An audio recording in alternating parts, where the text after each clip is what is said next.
This podcast is a member of the Place to Be Nation family. Visit us at placetobenation.com, the only place to be in your pop culture world. Where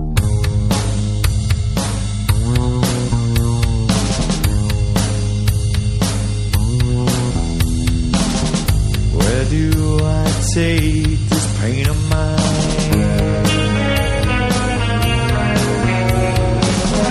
I run, but it stays right by my side.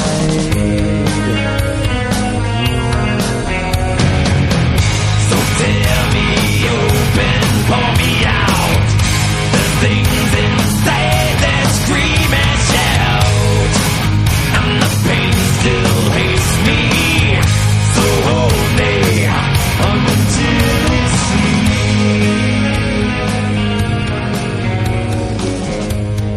Good news, everybody. Geek and Sassy, episode number 4. Welcome. Yay. Thank you for coming back for another episode. So happy to be here with my wonderful, beautiful friend Miranda.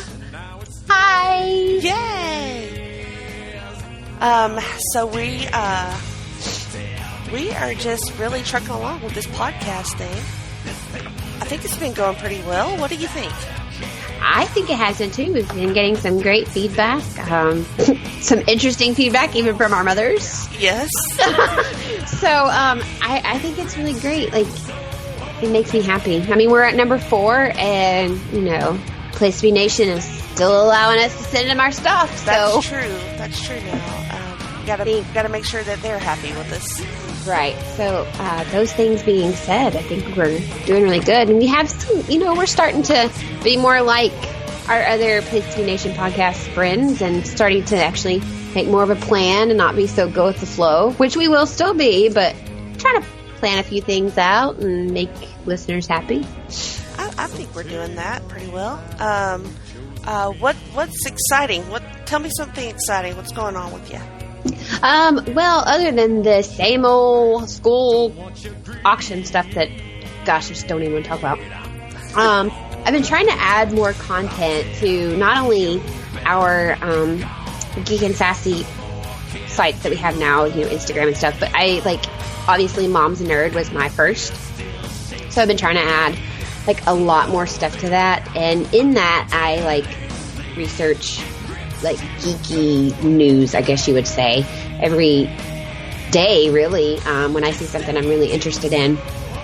And this week was actually thanks to friends of ours in the group you and I are in. They posted 2 separate Benedict Cumberbatch Doctor Strange covers. One was for Entertainment Weekly, and the other one was for Vanity Fair. I saw the Entertainment Weekly one. Oh, that was amazing. So happy. So happy. So I was like, I must buy this. I need this so bad. So I actually shared the link so the people that follow me there can read it. And he talks a little bit about the movie. And of course, it's just amazing pictures of Benedict Cumberbatch. And Loot Crate, which I know pretty much everybody that listens to us knows what that is. But they just announced that they're going to be doing a cheaper, smaller box called Loot Crate for Her. Oh, really? Yeah, and I think that is completely fantastic that they are catering to us specifically. And it's not that we're trying to leave the boys out, but I think for so long we were just given boys shirts and not left out, but kind of on the back burner of the geek culture. It was odd. Oh, you only like that because your boyfriend does, or oh, you only like it because your brother taught you about it. And I think it's way more predominant now, and people are realizing that no, these women are geeks because they want to be geeks. Let's give them the things that they want. So I think it's fantastic that we now get something that's ours and not just a female version of the Loot Crate that goes out. Because they have one and you pick, do you want a men's shirt or a women's shirt? And I'm always like, well, that's great, but that's kind of not specific to me sometimes. Well, that's funny that you mentioned that because I actually, John got me a Loot Crate subscription for my birthday, and I was really excited about it. But when he set up the order, he chose women's shirts. And I just don't happen to like the cut of women's shirts because like a large or an extra large is, no.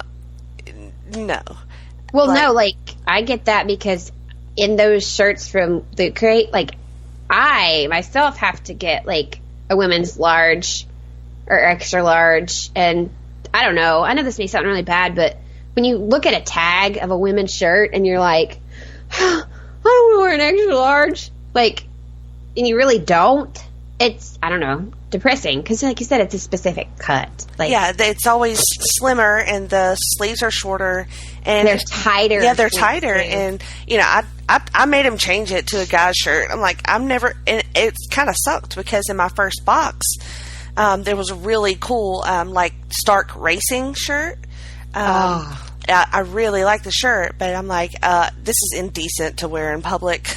I cannot wear this shirt in public. Well, maybe, you know, 'cause sometimes they sell, like, leftover items, like, after all the boxes have gone out. So maybe you could get lucky and contact them and say, you know, this was a gift and the shirt is fantastic, but it is not my cup of tea. Yeah.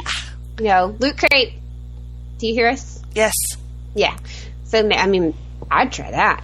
I will try that because I really like that shirt, and I was super excited about getting the subscription. But why does the women's box? Why is it smaller, or like just because it's cheaper?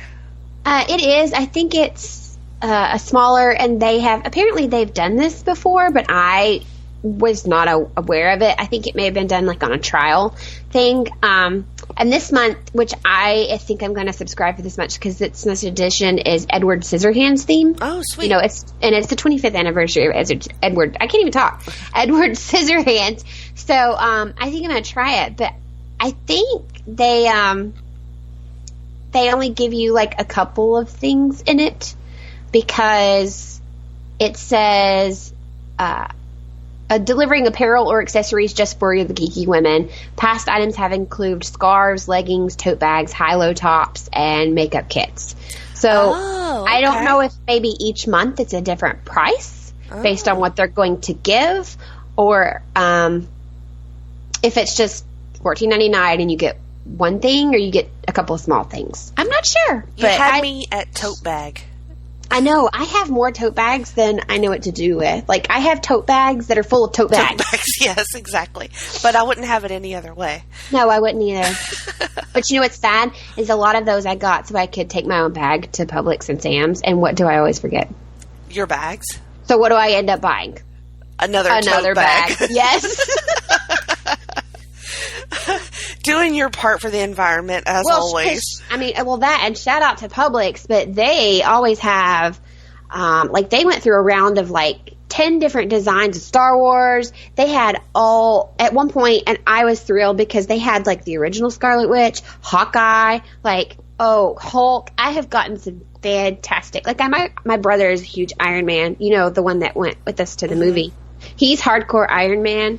And he was like, you're not my sister since you're all Captain America. But I got him, because I grocery shop for him on occasion, and I bought his groceries and gave them to him in that bag. And he's like, I'll bring your bag back. And I was like, no, that's for you. Why would I buy myself an Iron bag? I was like, no, see, here's mine. And I still need my Hawkeye and my Captain America. And he goes, ugh. Hashtag Team Iron Man. Hashtag Team Cap. Hashtag Tony was right. Hashtag you apparently weren't watching the same movie. Hashtag didn't we sit like right beside each other? Oh, that's funny. Well, I know you said you were working on school stuff still for your kid, but I got my school obligations done at my son's school, and like I said, we did a Star Wars skit, and it was awesome. I mean, I didn't really have much to do in the skit, but I still got to dress like a Jedi, and the kids loved it. It was a blast. Pictures were fantastic, by the way. Like, it was a really lot of cute. Fun. The guy who was our Vader, he's a real serious cosplayer, and he made his Vader suit, and it's like, what? It's freaking top notch. I mean, it was awesome. Had he used it before, or like obviously he has planned? Okay, so this is like I already had this shirt. Oh yeah, he like goes to Dragon Con, and he's like huge into cosplay, and he has a Deadpool suit too that I've seen him in. Oh, nice. Yeah, so he was perfect for our team. And I really thought it was cool because every year my son's school does a theme for the year. This year it was space. So for the fundraiser, all of the skits were kind of space related. And they were all fairly nerdy. And so I thought it was really fun. One group did a Guardians of the Galaxy skit, and they had an amazing Groot costume. It was fantastic. And then they had Star-Lord doing a dance-off with Darth Vader. Not our Vader, but another Vader.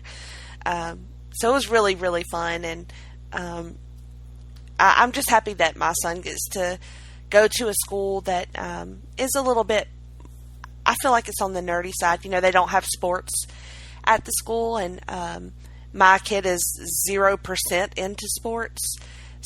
So I feel Mine loves to watch them, but he's not very interested in playing anything. Like, we tried a few, and it was not for us. Yeah, it's just, he tried soccer when he was little, and it's just not his thing, at all. And I'm fine with that, but I really love that he's at a school where that's okay. That he doesn't play sports and he's not on a team, and there's still things for him to be involved with at his school. I love that. I won't spoil too much, but you and I actually talked to somebody briefly, maybe, about that concept that may get brought up later. Yes, again. Yes, we did. I love that. Like you said, that because sports aren't for every kid, and the kids that are great at sports, that's fantastic, and it's great that they are into them, but that doesn't mean that our kids that aren't into them aren't as disciplined. They just have different things that they're really into and really disciplined about. So what else do we have going on? Do you want to tell everybody what you've been streaming and reading? Yeah, let's just go ahead and go right into streams and reads. I told you guys last time about a book I was reading that I think at the time I was already 8 hours into, and it still had 12, 13 hours left. I finished it. That was The Queen of Shadows by Sarah J. Maas. And so when I finished it, because during your reading it, you can't go back and have it tell you how much. So the final tally on that book was 20 hours and 18 minutes in audio version. Wow. Yeah. So it took me a little while. And I have to say, all of this whole series, Throne of Glass was what it is. But the Throne of Glass has been so far, I've added it to one of my list of favorite series. And you guys know that Harry Potter's on that list. So I feel like that's saying something, but she does just a phenomenal job of creating this world and these characters and all these events. And I love that some of the language that's in it is modern language, but you can tell that this is clearly like I told you guys, there's castles and separate little nations and countries, and kind of I guess I'm picturing medieval times, especially when they describe the clothes that they're wearing, the dresses and how ornate they are. And so I'm picturing it as Merlin kind of time. If anybody ever watched that show, that's what I'm picturing it as. But I love that she still has a lot of modern day language when they're talking to each other. And I don't know, this book, there's a fifth one that just came out a couple months ago, so it's the next one. And I'm going to take a quick break between them because, like I said, when they're 20 and 24 hours a piece, that's a lot of material. And sometimes you just need to decompress and digest that and move on to something not as intense, which is what I've done. And an author that I loved, and I think we talked briefly about this in our fall post, in our fall episode 2, when we were talking about Charlene Harris was going to have a book based off, or a show based off of a book, which was a spin-off of another, she created that book series because of another book series that she had. Right. So she has the one that actually got me started reading Charlaine Harris. She decided it's going really great. Lifetime has made, like, I think we're fixing to make the third or fourth movie of the book series. So she decided to continue it because it had done, she wrote the last one in like the 90s, I think. So she could have let it go. And that's the Aurora Teagarden series, which Candace Cameron Bure plays her in the Lifetime movies. Oh. And she's adorably fantastic for that role. Like, she is kind of what I pictured when they were, because she's supposed to be petite and short and, you know, she's pretty and cute, but she doesn't think she's pretty and cute, you know, kind of cliche. Right. But Charlaine decided because her fans, like, loved the series so much, and they were like, yeah, you know, you ended it fine, and it could be closure, but it could be a continuation. And so she picked right up and she did it, and she gave us another one that just came out this week. I started that, and it's called All the Little Liars. And I don't really want to give too much away because if you've never read this series, I'd like you to start back at 1. But a lot of things have changed from the time of the first book to now, and we get to see some characters that we haven't got to see a lot of since like book 1 and 2.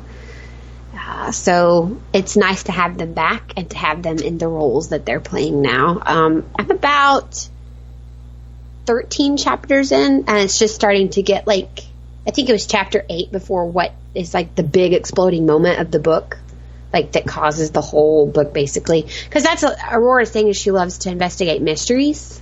But she's not, like, she used to be in this club, which I think is the name of book 1, called Real Murders Club. And each person would take a turn at each meeting, and they would go in depth of, like, an old murder, usually an unsolved one, and they would talk about the theories and the things behind it.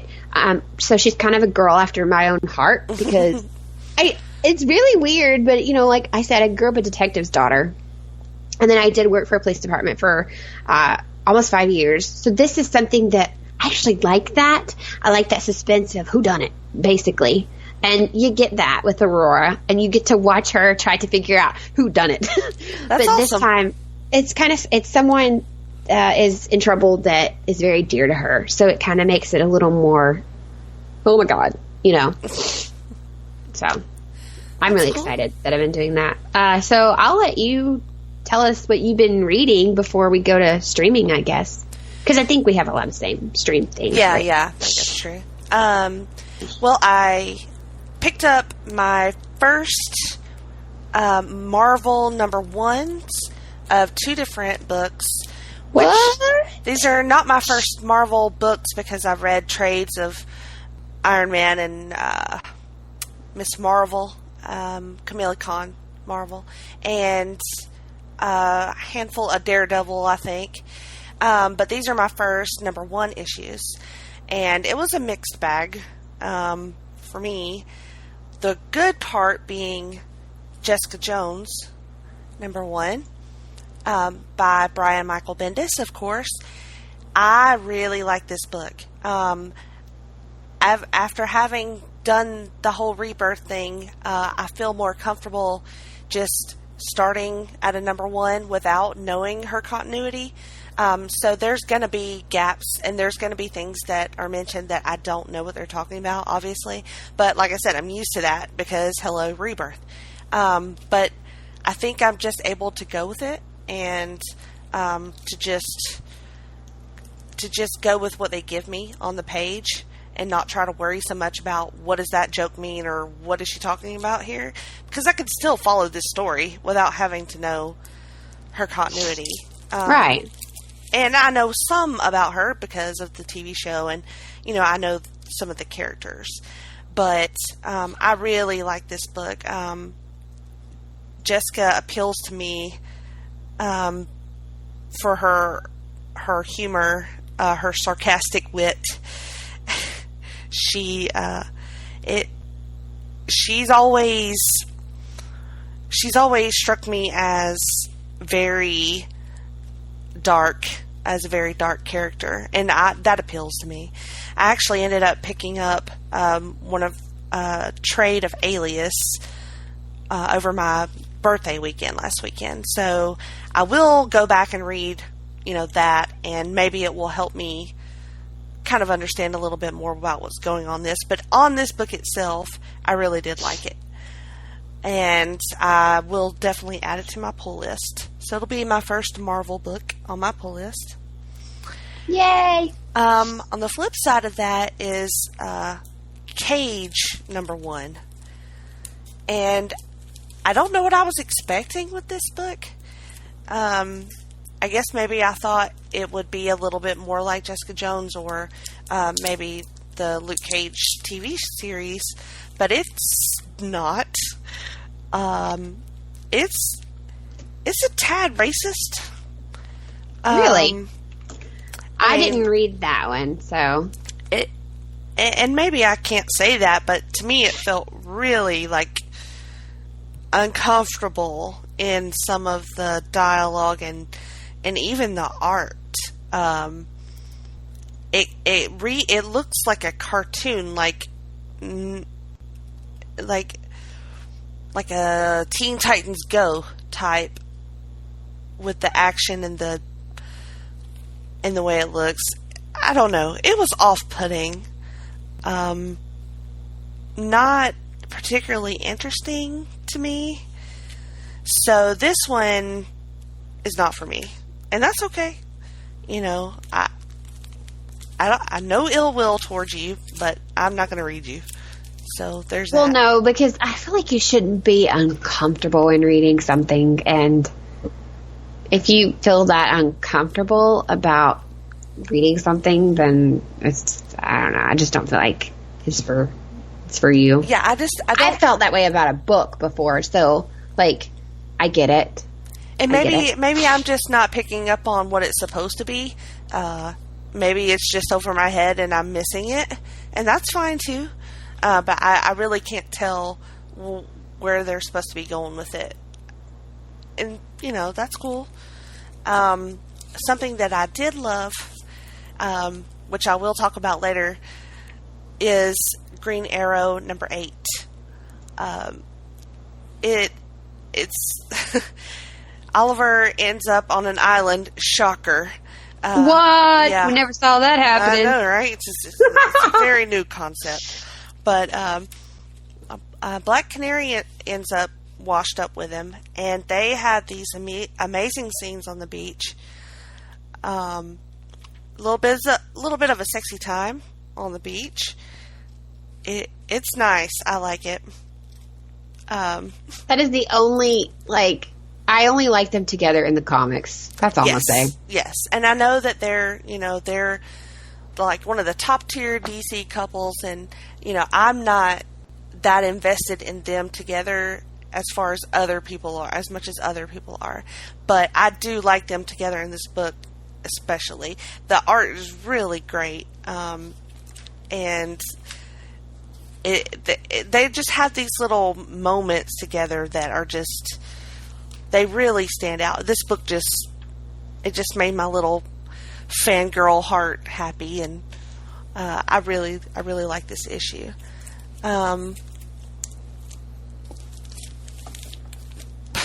But more on that later. Something else that made me happy was Green Lanterns #8, because it always makes me happy.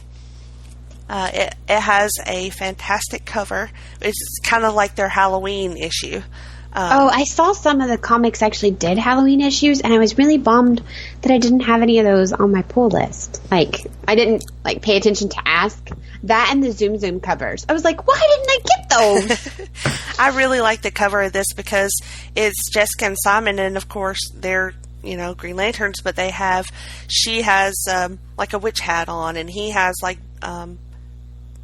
looks like a vampire teeth in his mouth. They made their constructs to look like costumes, but they're already wearing costumes. So I think that's cute. Then they have the little kids on the front. One's dressed like Flash, one dressed like Superman, Batman, and Wonder Woman. So I just thought it was really adorable. And Jessica, again, her humor just appeals to me. She just has this quirky little sense of humor that never fails to make me smile. And I think her and Simon on the past several issues have really built up this thing where they can have this back and forth, and that there's not some of the underlying animosity that there was in the beginning of the series, and they've really just started to get really comfortable with each other, and it shows. They're taking the kids trick-or-treating, and at the same time looking for someone that they've lost, and he has what's called the Phantom Ring, which is a pretty cool concept because it's a ring like the Green Lantern ring, but anybody could use it. It doesn't have to choose you. So I don't know how I feel about that. I'm gonna have to read it because I don't know how I feel about that. I like where this story's going. It might not be wholly original, but it is for me because I've never read this stuff before. And Jessica has some really good stuff in here, like always. This book just makes me happy, and it's one of the things that has kept me in this, honestly. I love her character so much. And then briefly, Wonder Woman is a monthly book that... Oh, nice. I read the number 1 on a whim, and I ended up really liking it. And I don't... The cover of that number 1 was just phenomenal. Yeah, that was part of the reason I got it, too. And then my local shop, I don't think ordered any of the number 2s, but I went to another shop and I finally got the number 2 and read it. Didn't hit me as much as number 1 did. It's very dialogue heavy. Like, I'm like looking at the page. The art's good and it looks great, but there's lots of words. It's very, very wordy. Oh, is it one of those like we talked about? I think Russell said this. I don't know if it's on our show or his show. Sorry, I'm trying to blurring this together because I know he's the one that said it. But when he said something about books that they put so much reading in there, like I don't mind reading. I'm a reader, right. But it's a comic. And sometimes you need to let the screen I call them panels. Right. Each panel speak for itself. Right. And finding that you don't need so much blah blah blah blah blah blah blah blah. And there's like. And the panels are small, it's sort of choppy, and then on top of that you have all the words. I feel like it loses a little bit, but Steele is in this, and I liked him and Lana are together in this, and I liked that. To me, that was the best part. And then somebody, much like the first issue.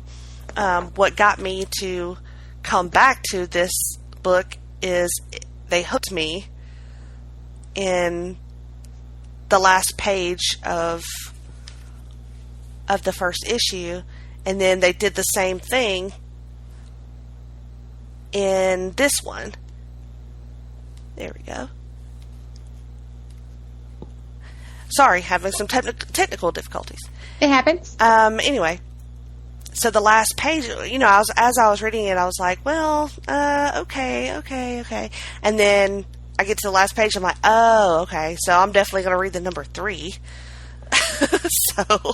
Well, maybe it won't be so wordy. Maybe not. I'm hoping not. But I do like this, and it's only monthly, so I guess they have to get their words in where they can. Okay, we'll go with that. Go with that. And my books for this week, I just managed to pick up today, so I haven't caught up on those yet. So that's all I've got for books. Well, have you actually been streaming anything, or have you actually only been watching like the new episodes of things coming on? I've only been watching the new episodes of things. What about you? Well, I actually have been streaming some, like, during the day while I'm doing laundry and stuff. I don't know. I have all these things recorded, that's been happening. And some I let, like, a couple build up before I watch them. Some I watch them on the night of. But, like, during the day when I'm trying to, like, wash clothes and dishes and things like that, sometimes I want something that, like, not that I don't want to pay attention to, because this is definitely a show I love, but I'm doing, like, a rewatch of it, because this is something you and I want to possibly do a podcast on later, but Gilmore Girls. Oh, yes. Because since they're bringing it back, like, I remember pretty much everything, but there's, like, little quirky moments that happen in the episode. You're like, I forgot about that. Like, I was watching Rory's Dance episode the other day, and I totally forgot about them fighting at the dance. Yeah. So, like, I've been watching that. And then, of course, one of the new shows that I don't know if you decided to watch it, but CW has it. It's called No Tomorrow. I did watch the first episode. Okay, so I went ahead and watched the second episode, which aired just this week. And I don't know. I have to say I love this show so much. I mean... Already? Yes, already. Because, yeah, he's a little cray-cray, but in episode 2, you kind of learn more, like, why he is this way. And it kind of hits you in, like, the feels, which CW is good at making happen, and you don't think it's going to happen. I mean, he's freaking gorgeous, too. I mean, he was Gallivant, guys. Yeah, he is gorgeous. He's gorgeous. And she is adorable. She is. I don't think I've seen her in anything before. And I'm wondering, like, why haven't I? Because she is just, I'm going to have to look up her name, because I don't even think I know what her name is. But she is, they fit really well together. And then her family, because, she always asks, like, her mom and her dad and her sister are all in there. And her dad cracks me up. Like, this week, he was trying to win top salesman at the appliance store he works at. Oh, I did see one And he was, like, scene. flipping out. Yeah. Like, he just sold a hot tub. Isn't he sold a hot tub in I don't know how many years, and he's like, oh my God, I can't sell enough, like, microwaves to make up to that. Isn't he the guy from Married with Children? Isn't that what he's been on before? He's not. Like, people are going to be like, oh, no, yeah, he's the neighbor. He's the neighbor. Yeah, I think he was the neighbor. Yeah. Let me look. But I think he was the neighbor, right, married to the annoying chick. Yeah. Yeah. I don't know. That was sidebar. Yeah, But anyway. was her name Marcy? Yeah, Marcy. Yeah, I think that is who her dad is. And I can't for the life of me remember what her dad's name is right now for me to click in here. Because I'm not seeing a picture of the gentleman. No, maybe that is him. Ted McGinley. Yeah, that's it. Yes, he was. He was on Married with Children. He sure was. But yeah, he plays her dad. Of course, he's older now. Right. He still looks all right, though. He does, but he looks like, different. And it kind of plays into the, like, frazzled. Jefferson Darcy. Yeah, that's it. Yes. He was married to Marcy Darcy. Marcy Darcy. How did we forget that? I didn't look up her name. It just came to me once I saw his last name. But he plays Evie's dad, and she's played by Tori Anderson. And like I said, you guys should look her up. She's adorable, and I don't know how I have never heard of her before. What's funny is apparently she was in an episode of Warehouse 13. And then an episode of Rookie Blue. And I love both of those shows. So I don't know how I missed her. Oh, and she was in an episode on Smallville? Oh, well, I haven't come to that one yet. Well, this was like way back in 2004, so there's a chance you may go, is that? But she, and they complement each other very well. The two characters, Xavier and Evie, like, they do a really good job. I am very pleased with it. And of course, I've been watching American Horror Story faithfully. Mm-hmm. How's that going?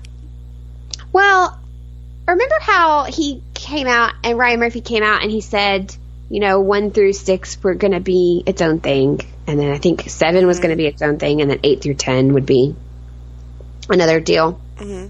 Well, I think he's right, because the way they ended last night, it was almost like, my husband actually watched it with me because he was home last night, and he goes, "So is that it? Didn't it just start?" Like, I won't spoil it for anybody that hasn't watched it yet, but he was like, "Is that it? Did it just start?" I was like, "Yeah," and then I told him the whole, like, what Ryan Murphy said in an interview, and he goes, "Well, I would hope so, because if that's all that they've had for one season, that wasn't that spectacular." And he's watched 2 of the episodes with me so far. And I want to say, isn't it on like 4 or 5? I mean, it's been on. At least 4. It started before Early. everything else started. Yeah. So this is, I would have to look to see what episode that was. But yeah, I want to say that was episode 5. And he was like, he's watched 2 of the 5. And he was kind of like, really? He was like, "I thought you loved this show." And I was like, "I do." I was like, "But I'm not understanding what's going on here." And I really hope with the whole, like, the one episode is its own, and then the next, it all goes together, but how it's like a story, its own story, a story, and then the last episode, it ties it all back in together. So that's why when you asked me if I was going to give up on it, I'm not going to give up on it, because I want to stay like, what the crap is going on?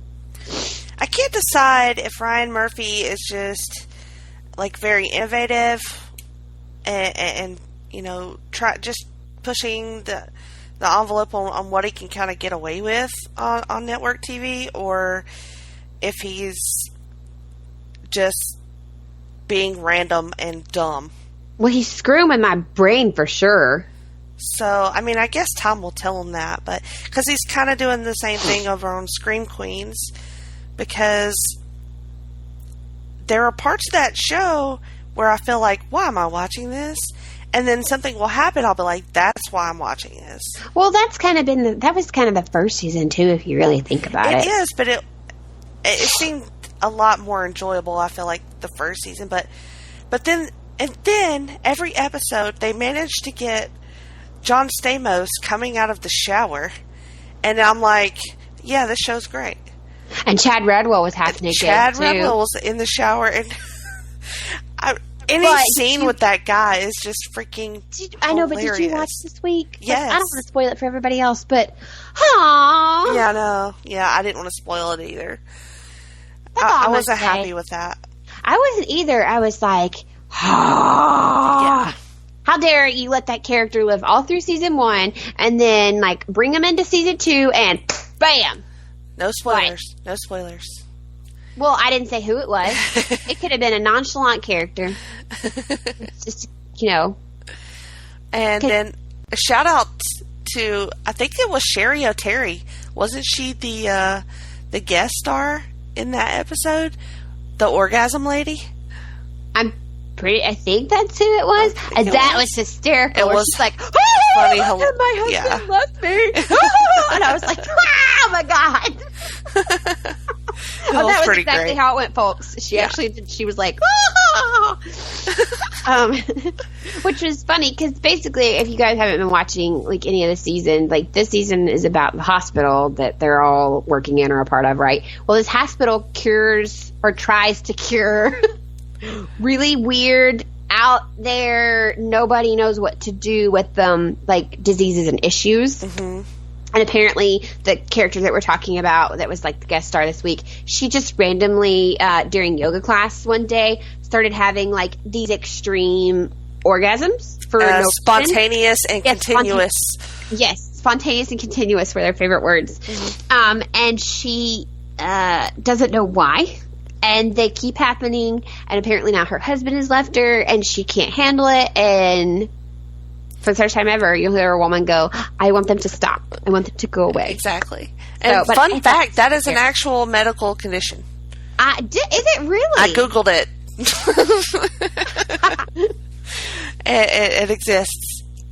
Well, from what I understand, most of these medical conditions, because I heard somebody else comment on another episode where they were like, I looked it up, that's real. Apparently, all of these are that they're talking about, and they sound so outlandish, but I think they over-exaggerate them. Like the girl that, was it episode one, actually? Where she had all the hair everywhere? Yeah. I don't remember what it's called, but that's like a for real thing. That's true. That is. Well, I mean, to me, that's a hook to me as that show. That's part of where I can't decide if he's crazy or really smart. Because if that's the way he's going to play it, then to me that's like a little sly, subtle way to, make it seem more legit than it really is by having real random medical conditions there. Even though you're in a hospital full of people that are not qualified to treat anybody at all. No. It's crazy, but, I'm still in with it. That's one that I really like. He's doing a good job of keeping me interested over there. And at American Horror Story, he's making me go, I'm going to make Kelly's noise, but he's making me go, Yeah, exactly. So, and I find myself just kind of making the same sound during the show. So, okay. I guess we'll see. So, Flash and Arrow and Supergirl and Legends have all premiered. Yes. I watched Legends tonight. I know you didn't. It was amazing. We can talk about it next time. Okay. Oh my God, it was awesome. But now we both are completely caught up on Flash because it's been 2 episodes. Yes. There's only been 1 episode of Supergirl. We've both watched that. And there has been 2 episodes of Arrow, but I have only watched 1 of them. And I'm caught up on it. Yeah. What did you think about Flashpoint? I at first, in the first episode, because I'm sorry, this is where people are going to have to plug their ears if they don't want spoilers.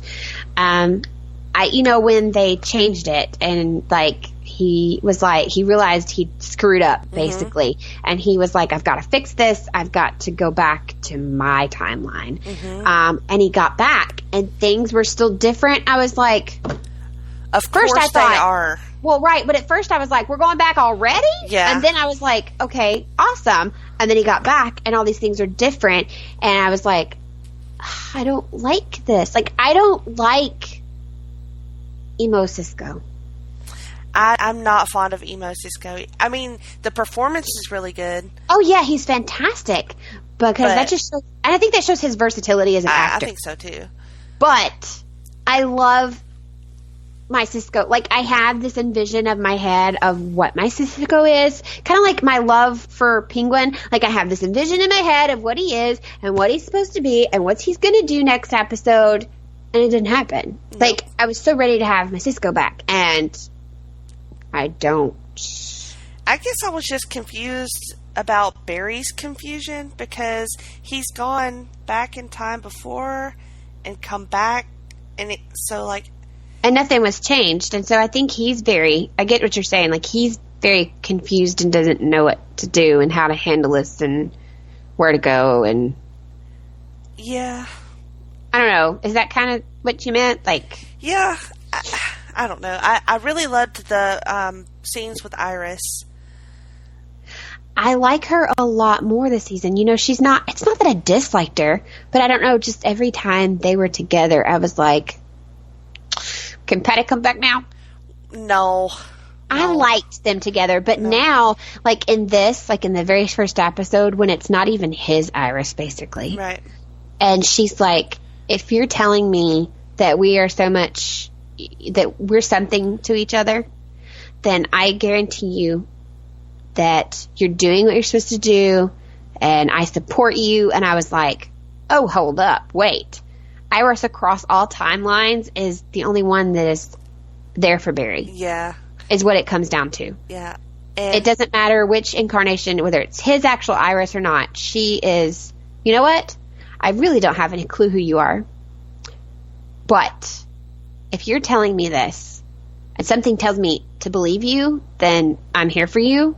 I was like, okay, I just got a new respect for this girl. Yeah. So I was very upset, though, when he came back and apparently their kiss, because of him going back in time, hadn't happened. Yes. I was actually upset that it hadn't happened because I was like, can this kid catch a break? I know.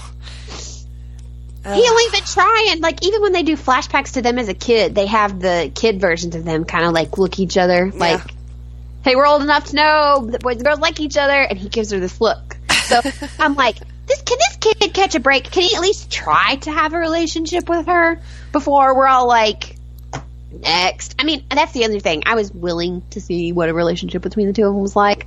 I liked Patty. I like Patty too, but she's no Iris. No. I'm very, kind of interested to see where Tom Felton's, because, we just got him this week. Yes. In episode 2.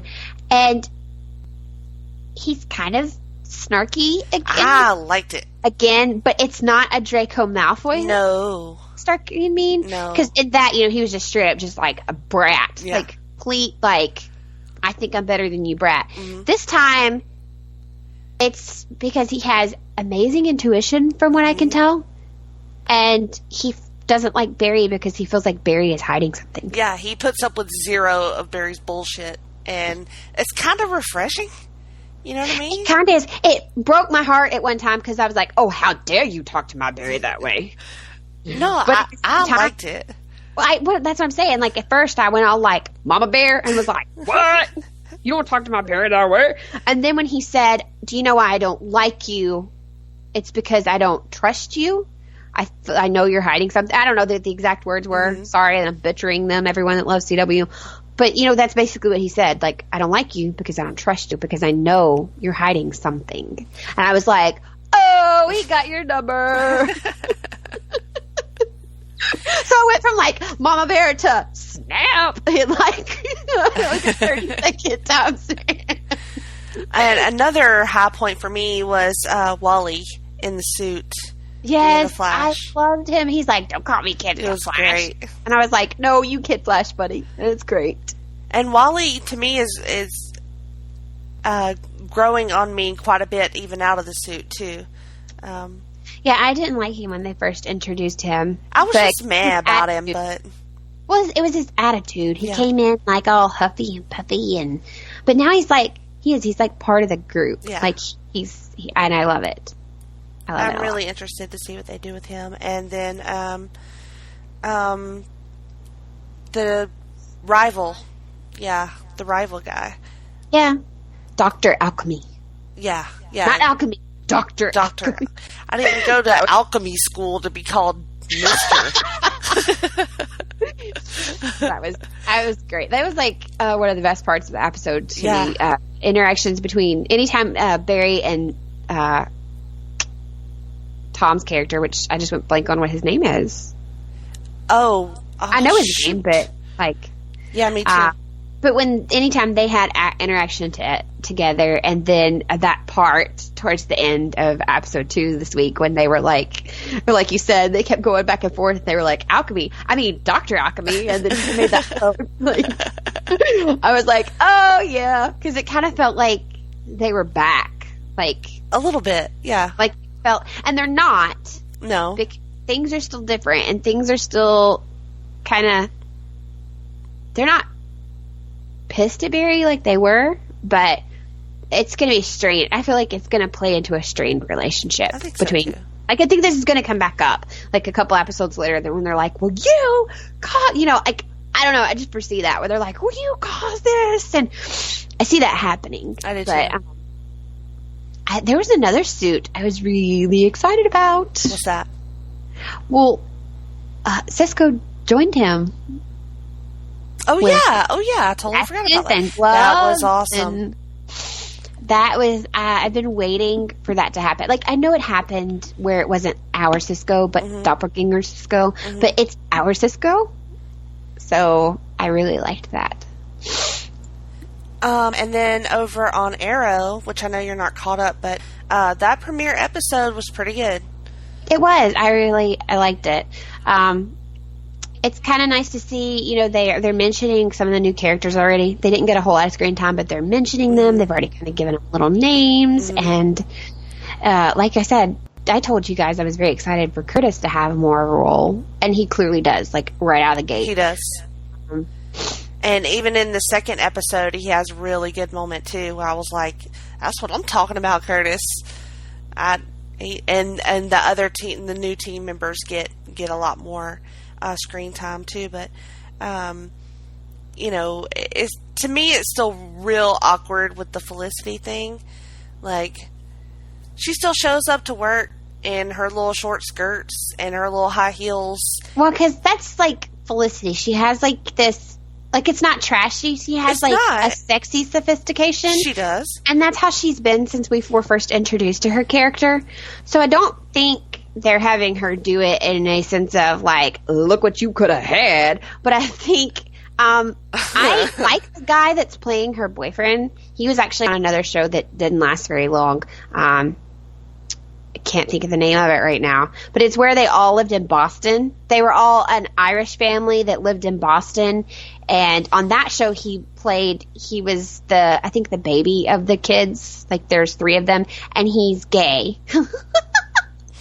And they're a huge basketball family. Like, their dad is the coach of the school, and their brother is a coach, and, like, their grandpa was a coach, and, of course, you know, with those Boston accents, and they're Irish. Mm-hmm. So, you know, they're always drinking, and it was a good show. So I like him, but I'm looking at that screen of them two together, and I'm like, he's a cute guy, but I'm going to need to learn more about him before I can say I see them together, because right now I'm seeing them like I see Arrow and Laurel. Yeah, I see like this like.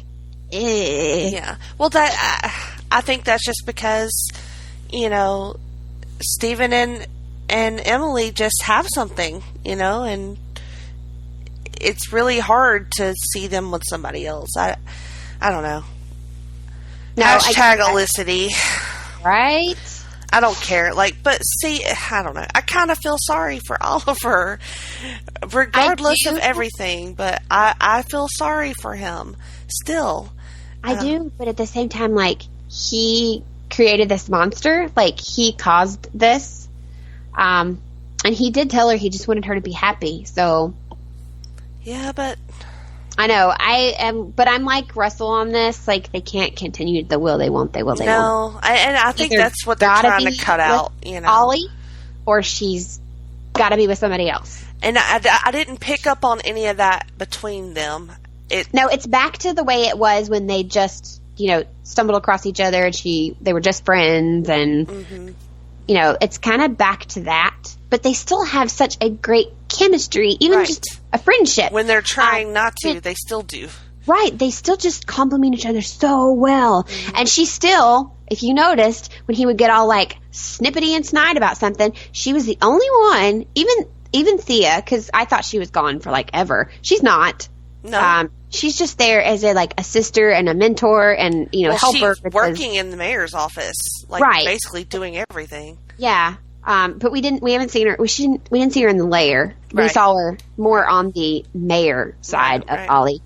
And I was glad that she was there, but even Thea couldn't, like, kind of calm him, so to speak, in the first episode. Like, Felicity was the one that would, like, kind of roll her eyes and be like, you know what? So she's still the only person in his life that he cares enough about to be like, you're right, let me take a second.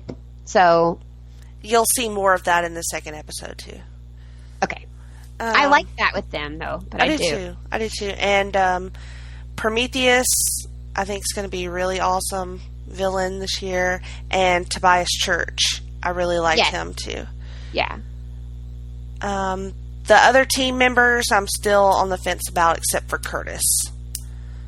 Curtis, I'm all for. Yep. I don't know about Wild Dog, because, you know, we saw him too in episode 1, and I kind of got, like, I felt bad for him. Like, when we first got introduced to him there, I felt bad for him because Oliver was just so mean to him. Like, he's as the Green Arrow, but he was just, like, so mean to him. And he was like, you want to help? Go home. Right. You know, like, and he shoots him in the leg. And I was like, oh, really? Like, what if somebody had done that to you and you decided to take up the, you know, the bow and the hood and traipse around the city? Like, what ass, Ollie.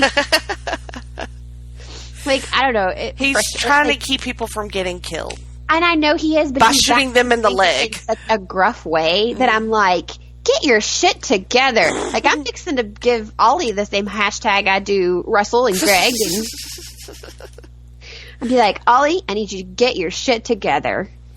Yeah. Another fairly amazing premiere, Supergirl. Yes. I was really kind of blown away by Supergirl. Well, I was blown away, but I have one teensy negative tiny thing. Yeah, I have something too. So we talked about this because we talked about the pod and how they left things. Yeah. And I was like, clearly she knows who it is because you see the look on her face. And Russell's like, well, don't you remember they have her go, you, No. That's not what happened. No. That's not what happened at all. Like, she didn't know who he was. Right. They redid basically that scene in this episode. And she's there with Martha Manhunter, and he tells her to be careful, just like he did before. And she opens it up, and she's like, what? Like, she has no clue who this guy is. None of them know who he is. They're pretty sure he's a Kryptonian, but they're not sure if he is. Mm-hmm. And I was like, go ahead. Okay. No, I just, like, it hit me, like, really, like, oddly. That kind of tweaked that little thing there. I was just happy it wasn't crypto. But anyway, Hashtag bring crypto back. And I don't want to, I would rather talk about the positives, and we will, but Superman's suit. And I looked at it again because you posted that picture and you were like, you drew little arrows and you were like, is anybody bothered by this? And I was like, where the cape meets the front part of the suit, and it has these bars above the S symbol or whatever, and it just looks weird. It just takes me, like, I'm trying to look at Superman, and all I'm staring at are those two little parts of his costume. It's driving me insane. Which, what's really funny? Like, I didn't even, like, find it that, like, I truly, like, I saw it, and so when you were like, those little parts, I was like, oh, those, okay. But, like, I only saw his face. Yeah, I don't know. I'm weird. It's and probably the fact just that, me. Like, he pulls that suit off so well. Yeah, he does. Mm. He is a very handsome dude. I think he kind of looks better as Clark.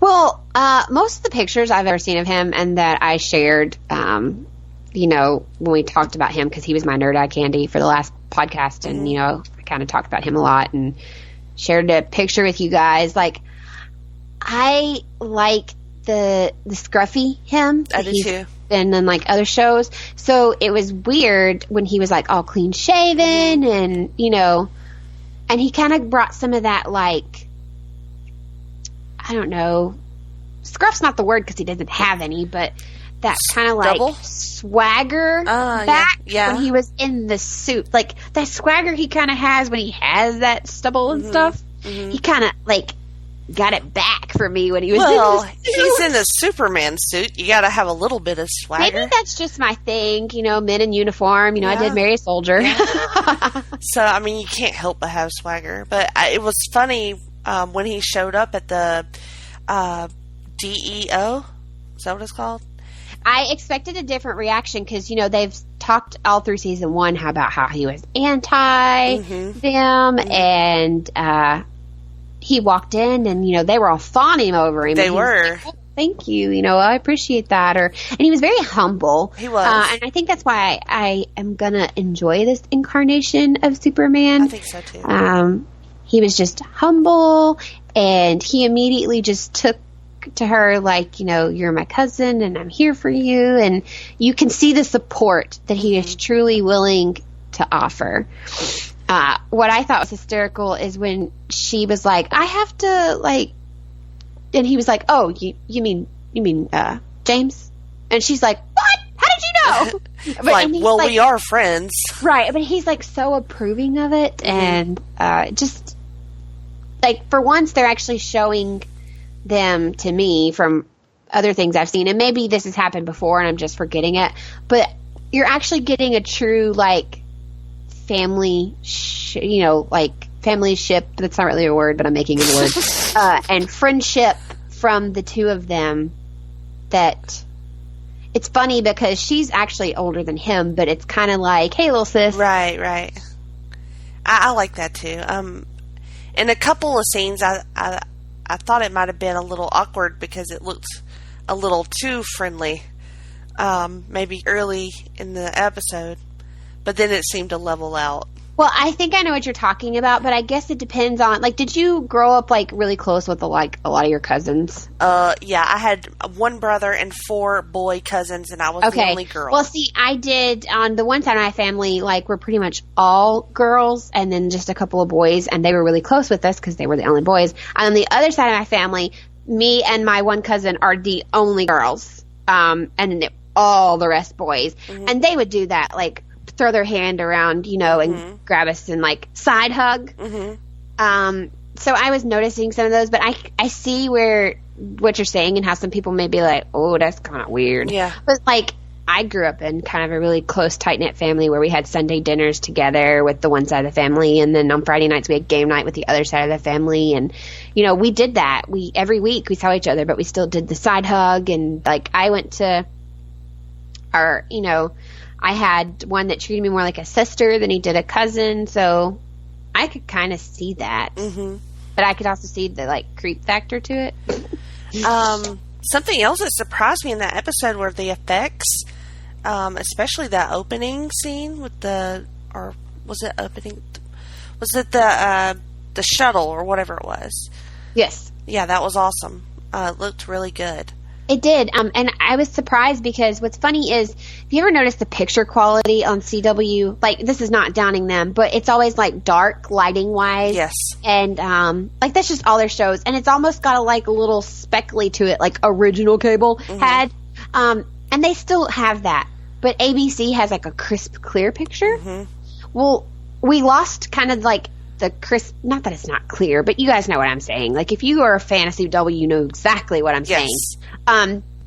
So we don't have that we had when it was on the other station, but I felt like the effects, like you said, were better here than they were there, which I just thought that was a funny, like, contrast to, like, this looks different here, but this is better here. Over here, yeah. Yeah, kind of like when you go to the eye doctor and they're like, better one, better two. Like, I don't know. I just thought it was an odd thing, but kind of a neat thing. Because, I had told you guys I was hoping that with it being season 2 and them knowing how well it should do, that it would have a bigger budget. Right. And it looks like we did get a bigger budget. I also like the little meta joke they had in the beginning when they go to the new headquarters or whatever. And Kara's like, why have I never been here before? Y'all always made me fly out to the cave. And it's like, oh, this is a new space. And, it's like 5 minutes from my house. And it was kind of a little wink and a nod, to moving over to the CW. I thought that was cute. I did think that was cute, too. Like, not that I'm like a dumb blonde or anything, but at first I was like, oh. And then I went, ah! I thought it was great. I loved it. Let's see. You didn't watch Legends, but... No, I really wanted to, but I was having a moment with a 10-year-old that, like, just needed to have a movie night with his mom, so... that is totally cool. Well, I will tell you, Netflix just let me down tonight. Not my Netflix. Oh, yes, and you're going to feel the same way about this show. What? So, he wanted to watch something Halloween-wise, and I was like, well, look, now that we've done this and this and this, we don't have as much time to watch anything. So, we typed in the word, like, Halloween, haunted, spooky, like, all these different things to see what you could find. Because, God forbid, they put a section where we can just search by holiday. That would be fantastic, Netflix. That is a genius idea. Fantastic. Maybe I should write them and be like, I want some. Yes, you should. But, they have one that's original, and it's called Marsha's Spooky Stories. And, like, illustration-wise, when we were, like, saw the opening and stuff, I was like, oh, that's really cute. Okay, sure. And then I'm sorry, but Marsha's stories are the dumbest shit I have ever sat through.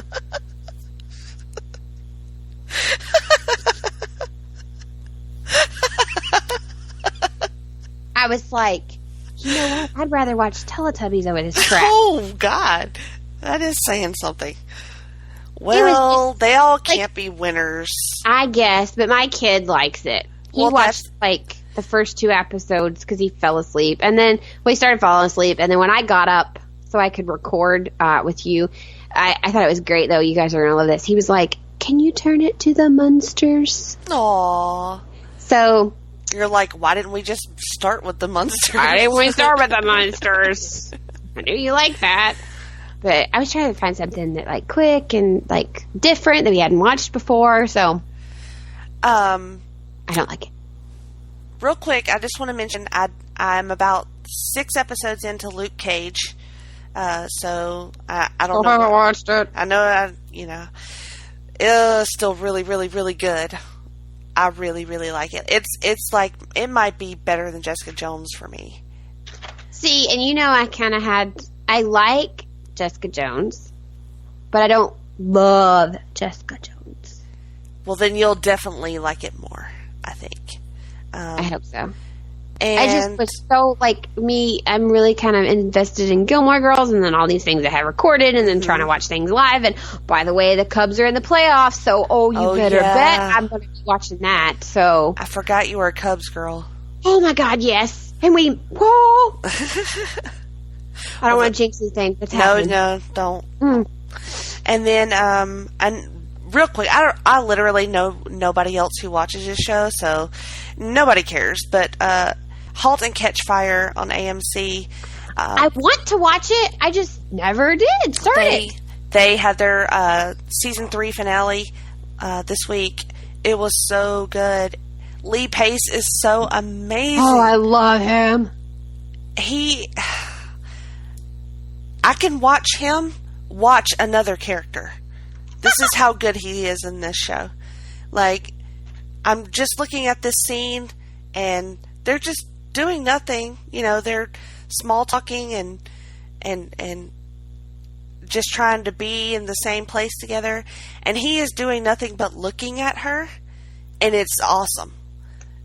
That speaks volumes, I think, for a actor's ability to act and to grasp our attention when we just want to watch you watch another actor act.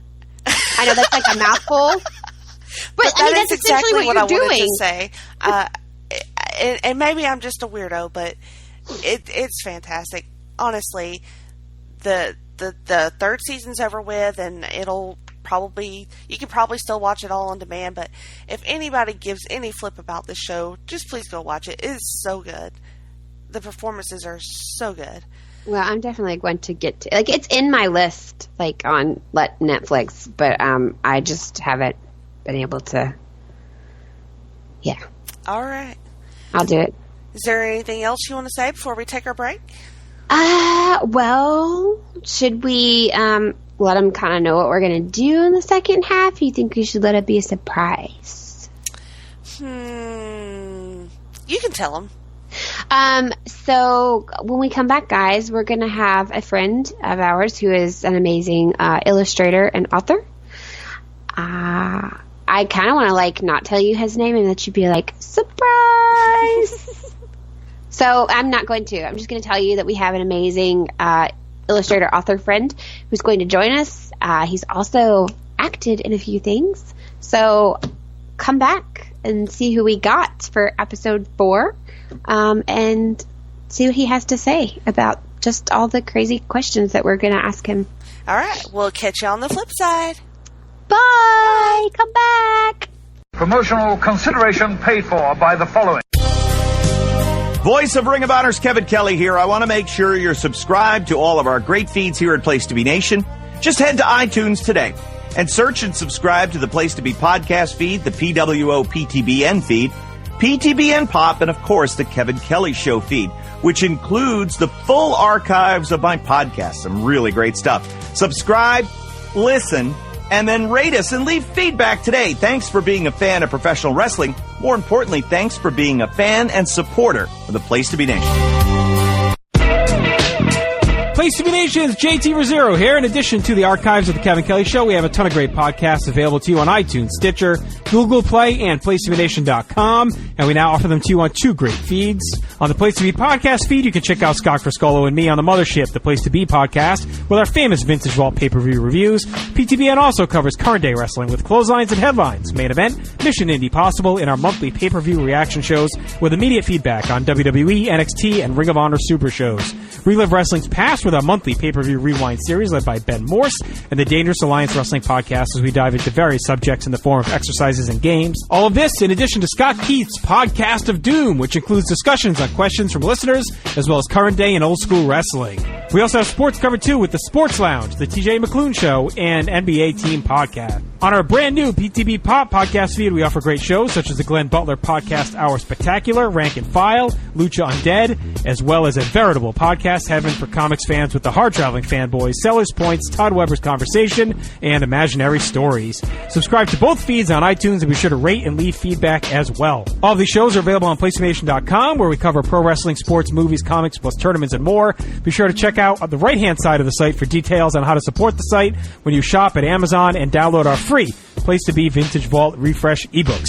We also want to thank our friends at Bonehead's Wing Bar in West Warwick, Rhode Island, and Fall River, Massachusetts, and Scott Keith's Blog of Doom. Be sure to follow us on Facebook, Twitter, Instagram, and Tumblr as well. PlaceToBeNation.com, the only place to be in your pop culture world.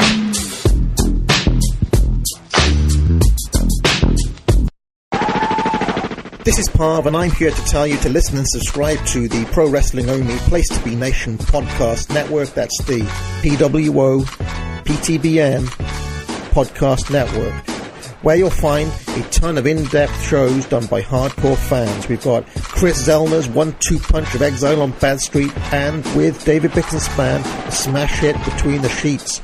We've got Wrestling Culture with Dylan Hales and Dave Musgrave, Goodwill Wrestling and the reaction shows with Good Old Will from Texas.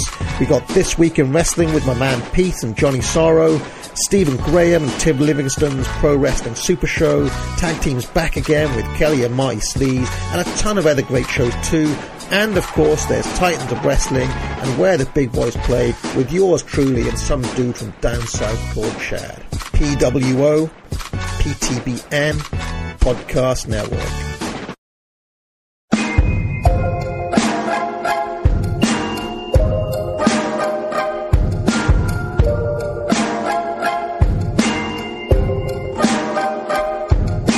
What'll it be now, Mr. Moore?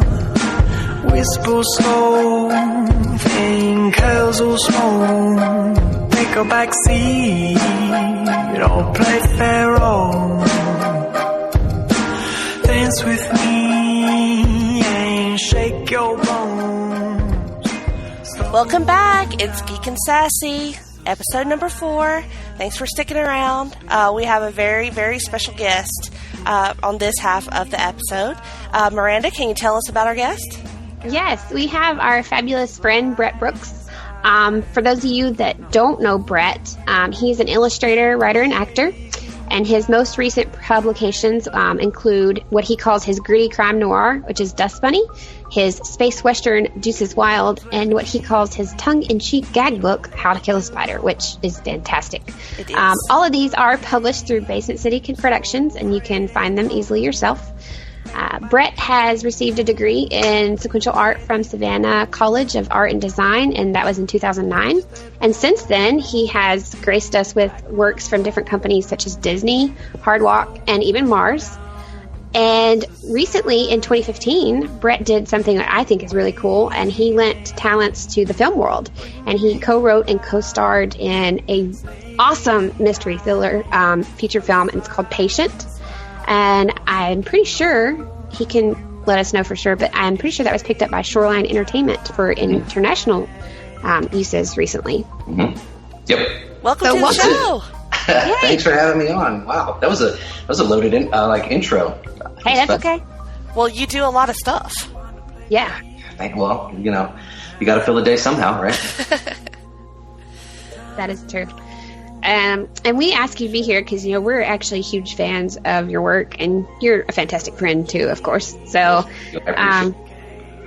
we just, I guess we have some questions for you to let people that don't know you as well get to know you, and or decide if they want to know me. Oh, well, they would be really sad if they didn't, I think. Well, I'm going to take your word for that one. Okay, all right. So, how about you just tell us a little bit about yourself? Like, what makes Brett tick?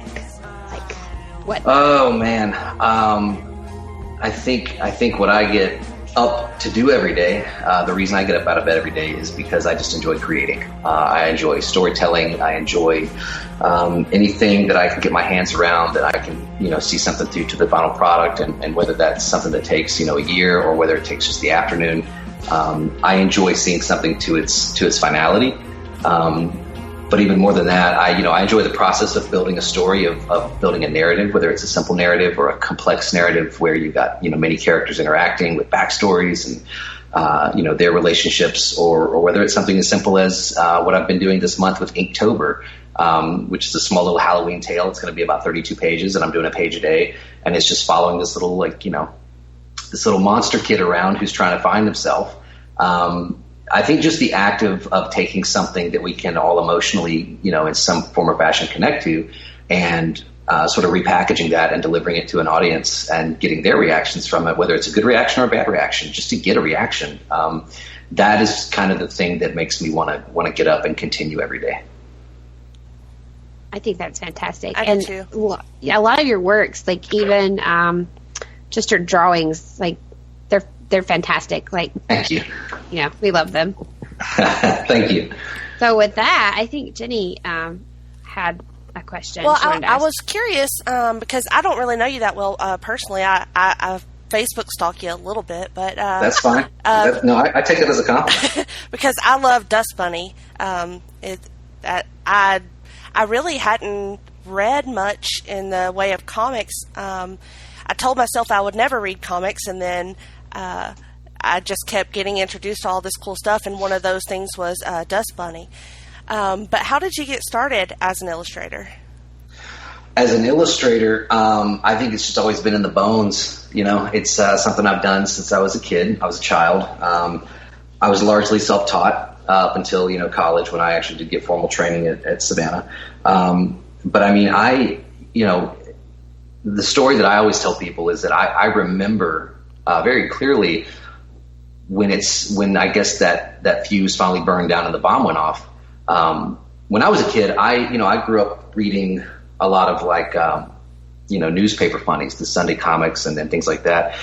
And I didn't really read a lot of comic books. In fact, I don't think I owned any, Marvel, DC. I just didn't get into that. What I enjoyed reading was Mad Magazine, Spy versus Spy, and things like that, when they, would put those on the magazine racks in the grocery stores. So at a young age, that being my influence, I knew that I couldn't do anything with Garfield or Bugs Bunny or, the Ghostbusters, because they didn't belong to me. I didn't understand trademark. I didn't understand what copyright was or legalities. All I knew was that wasn't mine, so I couldn't do anything with it. It was a very basic understanding of ownership. And because of that, I thought, well, what if I came up with my own characters that nobody else in the universe knew about, and they were my little, prized possessions. And the first characters that I ever came up with in my bedroom, sitting on the floor, was a little bomb and a little stick of dynamite, and their names were Bommy and Dee. And that fulfillment at that young of an age, where it was like I had my own little secret that nobody else knew about, and they could only know about it, at my, I guess, discretion, how much I wanted to give to people about it, or how little I wanted to give. Whatever story I chose to put them in was in my total control. And there was this buzz that I got off of that, that continued on, and it just kind of kept getting stronger with every character I'd create or every story I'd write. And I think it's followed me into adulthood, because I don't think I'd still be doing it if that creative, fire, I guess you'd say, wasn't there still. So that, I would say, is I've been doing illustration for a long time, but that was a quintessential moment in the development of myself as a creator, was realizing that, like, I don't have to do other people's stuff. And to realize that as an 8-year-old kind of changes your course, for the rest of the time there. That is really young. That's kind of impressive. Yeah. My 7-year-old, you know, he's still got a way to go. on the, I mean, start him young side. though. Yeah. Start him young. That's when I started, and it's funny because like it's with anything. It's with, you know, if you're a baseball player or you're a ballerina or you enjoy cars and you become a mechanic. It's interesting because those passions are sort of instilled. Sort of in an unforeseen way at a young age, and you don't have to be told to love something. And you can't really teach love as far as passion goes for something. You can't really teach someone to be passionate about a craft. They have to sort of have that natural draw to it, that, you know, that sort of invisible magnetism towards something that they love. And I just illustration and character work and storytelling. And at the time, I don't think I knew it was storytelling. I knew that I wanted to tell stories, but if you'd asked me what I like doing, I would have said I like comics or something. You know, there wasn't that solidified definition of what I was actually, you know, developing myself as at that age. But the thing is, no one had to tell me to do it. You just sort of have that innate desire to sort of pursue that, and then you do. Well, I think that's fantastic because I know a lot of parents now, when they really want their child to have a passion for something, they try to put them in a box or put them into doing something that the kids really don't love and they really don't have a passion for. So you being that age and realizing it was something you loved already, I think that's absolutely fantastic and can say volumes to other kids and parents out there who they want their kid to be passionate about something. Sure. And when I was growing up, we didn't have, I didn't have a computer, you know. I mean, I got a Nintendo Entertainment System for Christmas when I was like, God, what was I, 8 or 9? But we grew up with a backyard and sticks, you know. I mean, we had 3-wheelers, we had bicycles, we had a blackberry patch in the corner of the neighborhood during the summer. We had forts and tree houses. We had a go-kart with my friend across the street, and everything else you had to fill the gaps with your own imagination. I mean, you had to. So, you know, we spent hours outside fighting invisible robots, you know, that we were certain were going to come take over our neighborhood. And if they were going to come, you know, a la the training of such films as The Goonies, we were going to protect our neighborhood. So we had nothing but imagination. And, you know, I grew up with Lincoln Logs and Legos, things that they were just given to you in these jumbles of pieces. And you had to create the purpose from the pile. And so I think that was sort of instilled at a young age. I don't know that my parents even necessarily knew they were doing it. But it was something that I sort of latched onto, and that sort of creative, you know, engineering, I guess, essence. It's sort of like glazed over every little thing that I touched. You know, you find yourself sort of being creative in whatever outlet you can. You know, you can express that, I guess. If that makes sense. Does that make sense? No, I think it does. No, it does. I'm off a tangent there. No, it absolutely makes sense. Because Jenny and I both kind of grew up the same way you did. You know, we didn't have a computer. I think the first computer in my house I was maybe a freshman in high school. Yeah. And it still was dial up. So Sure. Oh yeah, I had that. Yeah. I mean, I was the same way. I mean, yeah, we got the Nintendo systems and the Segas and things like that, but you played it because it was cold outside or too hot outside, or, you know, you didn't spend all day on that. And I grew up on a farm, so you definitely didn't spend all day doing that. Right. We got bored after like an hour or two of playing Mario. Like we wanted to go back outside. I mean, we wanted to not play Nintendo anymore. We wanted to go, you know, build and climb and fight and, you know, ride our bikes and stuff like that. Yeah. That's what to do. That's exactly what you did. But, you know, I want to say, like, starting at such a young age, you've obviously been doing this for quite some time. So I want to know, do you have like a process or a ritual when it comes for you to coming up with ideas? You know, like you were sitting in your bedroom and you created, you know, those two characters. Like, is there something that you do to get there? I think every story is different. I think every story comes from a different place. You know, sometimes you're inspired by life events, you know, your own personal circumstances to throw something out there. Sometimes you get hit by a movie the right way, or you get hit by something that you want to say or you feel led to say in the most tasteful, tactful way you can do it, you know, to communicate an idea.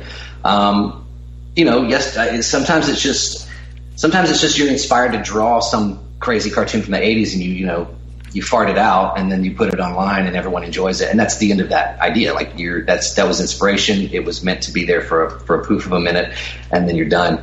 Something more long lasting, and I even say long suffering, like Dust Bunny, that.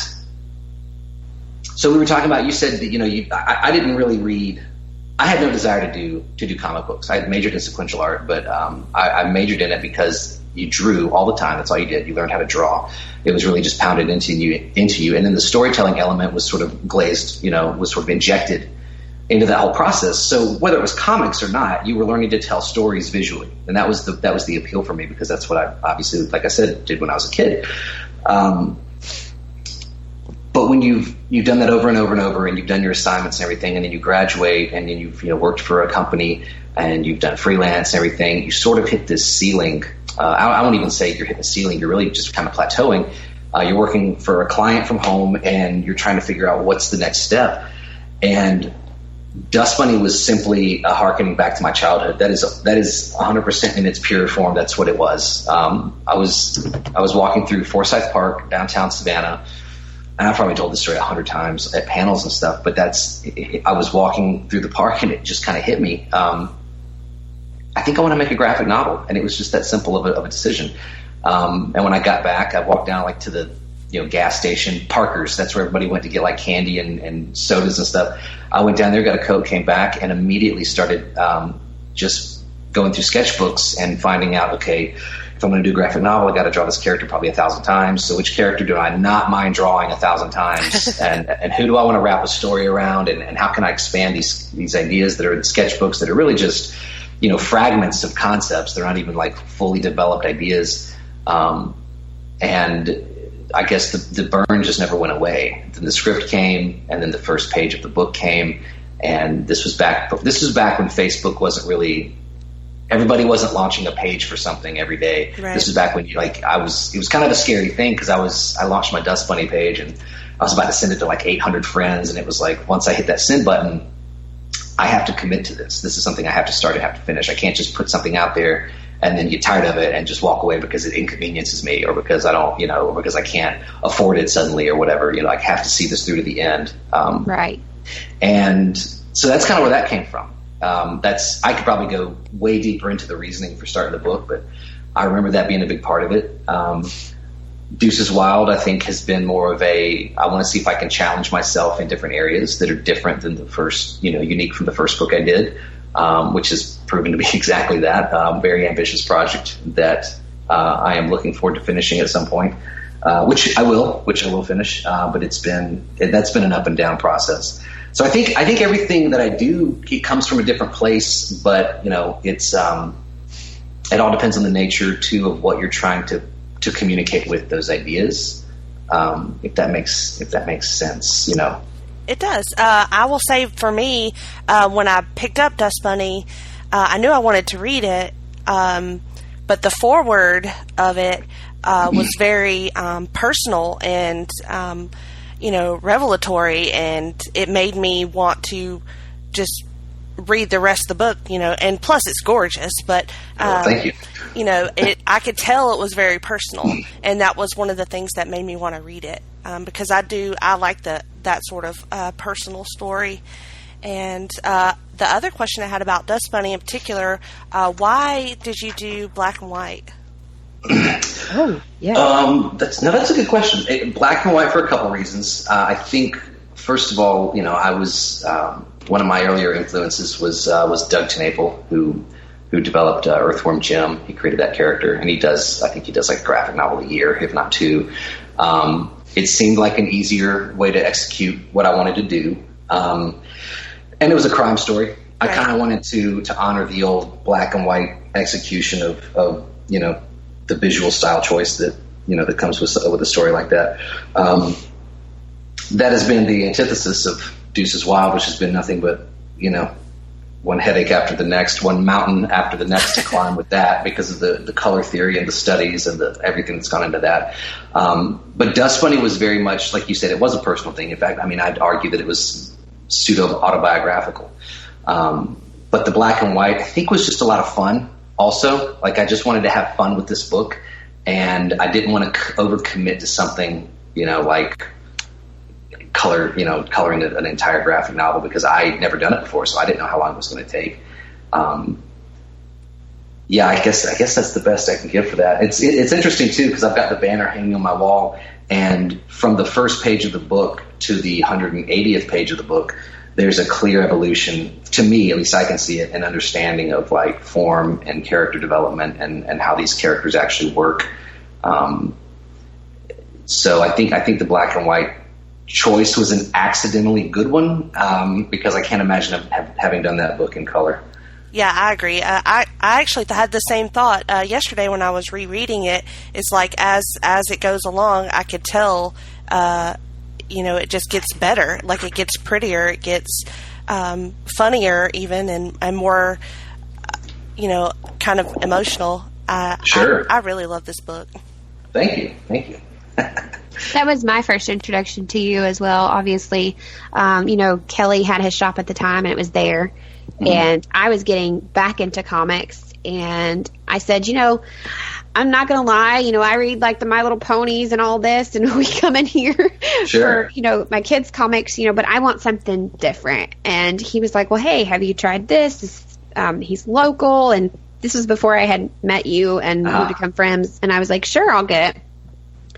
And I was absolutely blown away. I normally, when I'm trying to read a book like that, black and white, I'm like, I can't do this. But it fit. It was perfect.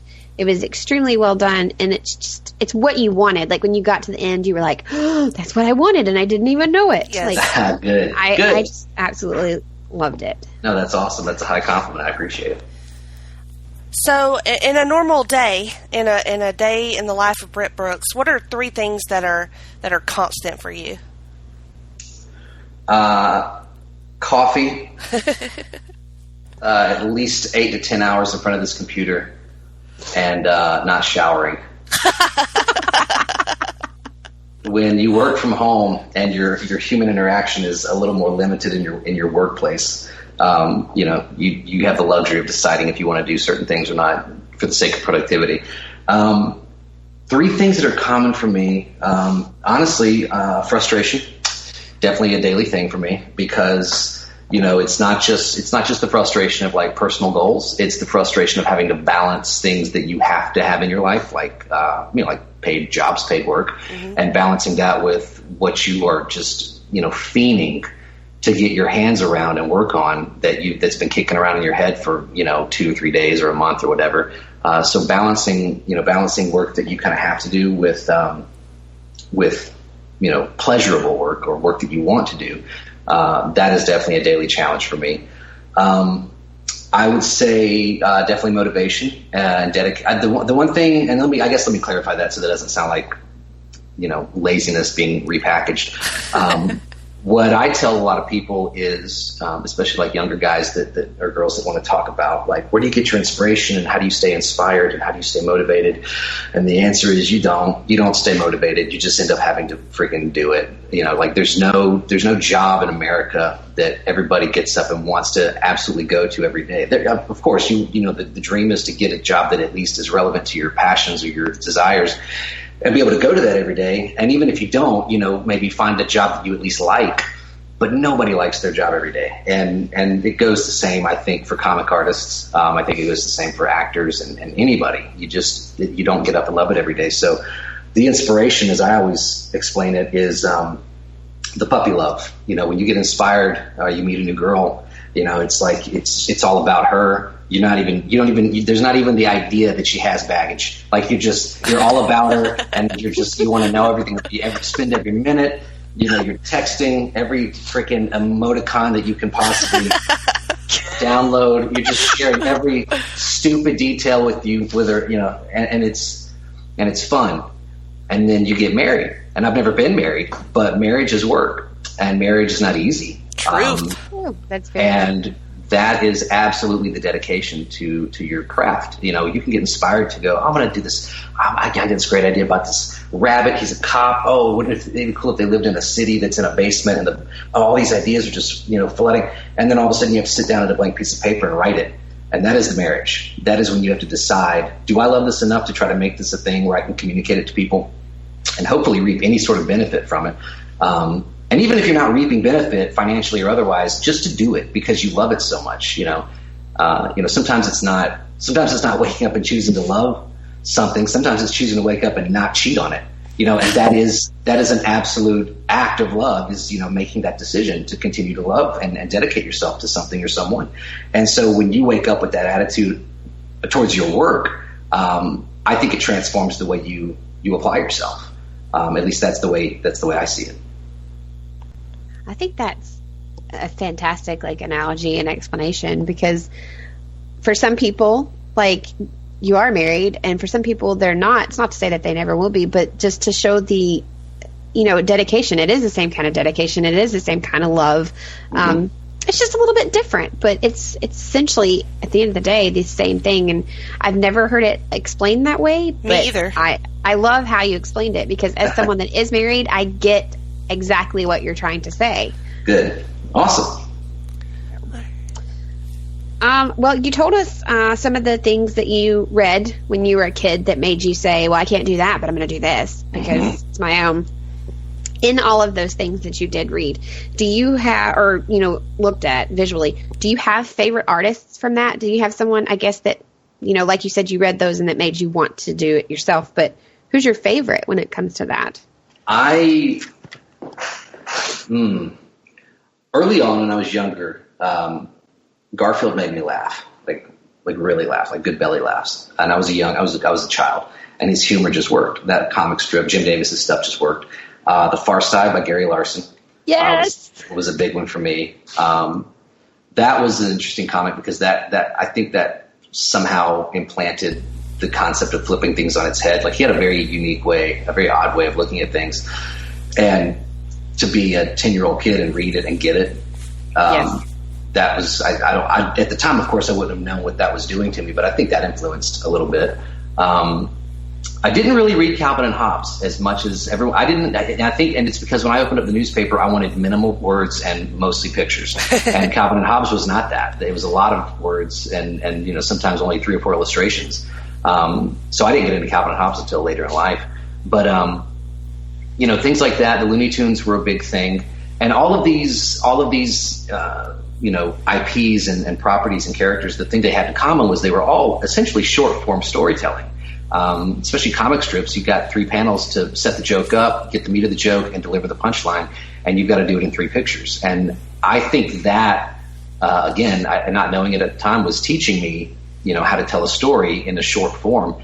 And then as you get into, you grow up and you get into comic books, you read a little more, you start watching, movies and seeing how narratives are handled, and you're sort of accidentally absorbing all of these formulas and these, the construction of a narrative.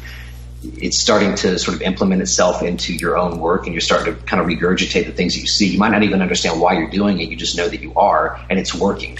And I think that was sort of the beginning of my adventures into storytelling.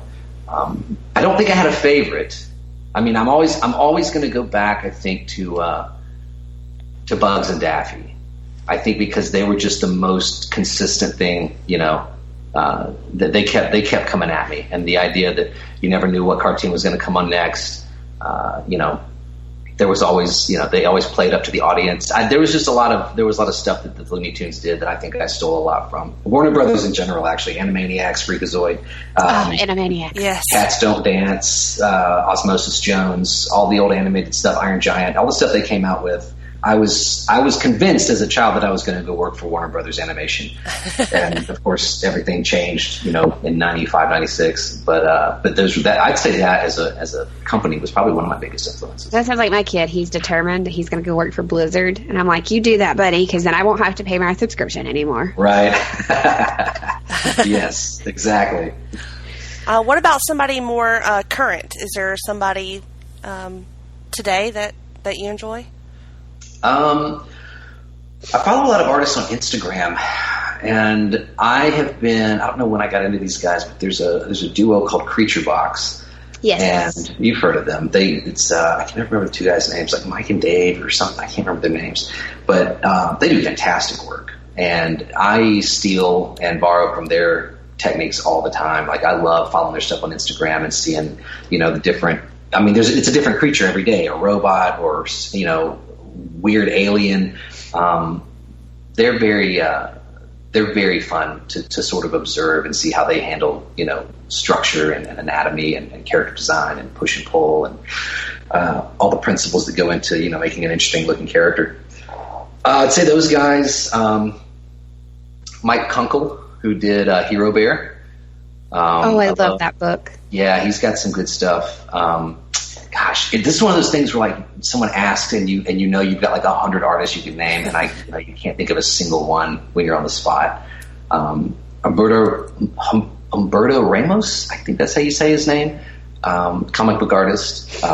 Joe Mad, old comic book artist that's been around for a long time. He did Battle Chasers, which was the first graphic novel that I ever purchased in Orlando, Florida, back in like 2001. And his stuff's really good. I think actually he released a Kickstarter for his Battle Chasers game. It got like rebooted or something, and it made ridiculous amounts of money that I'll never even understand what you would do it at.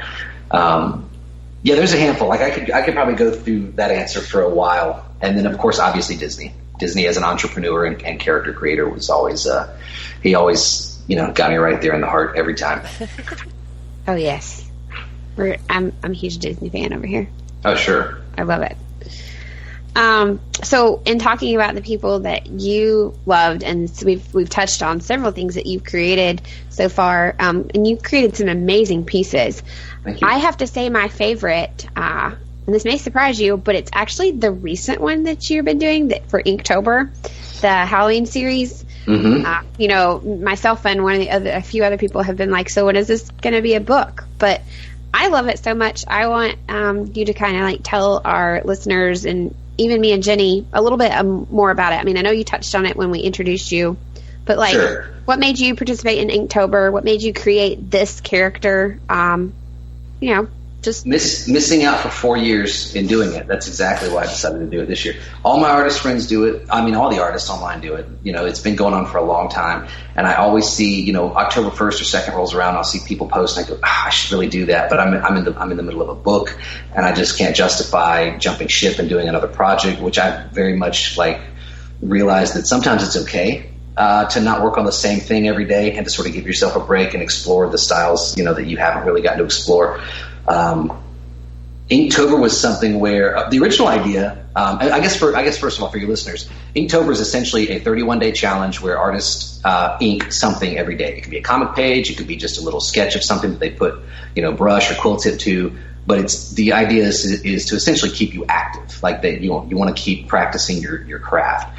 And my initial idea for this, for the 31 days, is I was going to do 31 movie monsters chronologically, starting with Dracula from 30 something? I can't remember what the actual date was, but I was going to move chronologically through movie monsters, go Frankenstein, and I think it was Jekyll and Hyde and the Mummy, and then move up to Jason and Freddy, and then go up to to Saw, the doll from Saw, and then Samara from The Ring. I was going to end on the Babadook. I had 31 monsters I was going to ink. And the more I looked at it, the more I was like, this would be fun to do if it wasn't scheduled, but I don't want to do this because they're not mine. It was one of those things again where it's like this is essentially fan art, and I have a love-hate thing with fan art, especially when it comes to, making money off of it. Depending, that's a whole other topic. But for myself, let's just keep it personal. For myself, I didn't want to do that. Because I didn't want to just produce something that surely many other artists were going to be producing that month. Everybody was going to be drawing vampires and werewolves and stuff. So I thought, well, if I have this opportunity to do something daily, I mean, you're a storyteller, man. Tell a dang story. Figure something out and tell it. It doesn't have to be complicated. Just make something that's going to be fun for you to not only do, but fun for people to read. And that's where Why Does the Jack-o'-lantern Smile came from. So up to this point, anybody that's listening, you can go to my Facebook page. And I think I'm going to compile all these in a slideshow at some point. And I do think that maybe in the next few months, I'm going to look into probably printing this or maybe even doing some sort of I'd like to do maybe a crowdfunding thing and have it. I don't really know exactly how I'm going to approach this. Printing is not inexpensive by any means. But essentially, the story is about this little guy named Robbie, he's a little junior Frankenstein, and he's pieced together from many different parts, but he doesn't feel really complete, even though he's finished. And he's sort of finding out that he's ostracized from the other kids. And actually the page that I'm posting today it starts my favorite part of the book, because he finally, he meets the jack-o'-lantern and he starts to ask him, like, well, why do you smile? And what ends up happening is, and I won't spoil, the ending or anything, but he essentially is vicariously living through this jack-o'-lantern and making suggestions from here until the end of the month, rather, that why he thinks the jack-o'-lantern smiles. So, like, why do you think he smiles? Well, I think he smiles because he serves this function for this person. And then it's like, well, maybe that's a little ridiculous. Maybe he does this for this person. And you sort of go through this sort of imaginative journey with Robbie. And I think, the undercurrent of that is obviously, like, again, this kid is vicariously living through an inanimate object that's just got a smile carved into its face. And he's trying to figure out maybe why he should be smiling. So it sort of goes into it kind of goes to a warm place, and I'm actually really happy with how this story. It's already written, it's already done. I'm just sort of like playing catch up with the illustrations every few days. But yeah, I've been enjoying this. Yeah, actually, a lot of people have been complimenting it and saying how much they really like the Inktober piece, which was actually like a real surprise, because I was doing this for my own kicks. I wasn't doing this to sell it. I had no intention of printing it. I just wanted to do something fun that could alleviate the daily frustrations of either client work or trying to keep up with a graphic novel that looks like it's never going to be finished, but it will. I've heard that before, in interviews and things with other creators, something that they just kind of do for their own reasons ends up, breaking open and everybody adores it. I think that's really cool right. when that happens. Absolutely.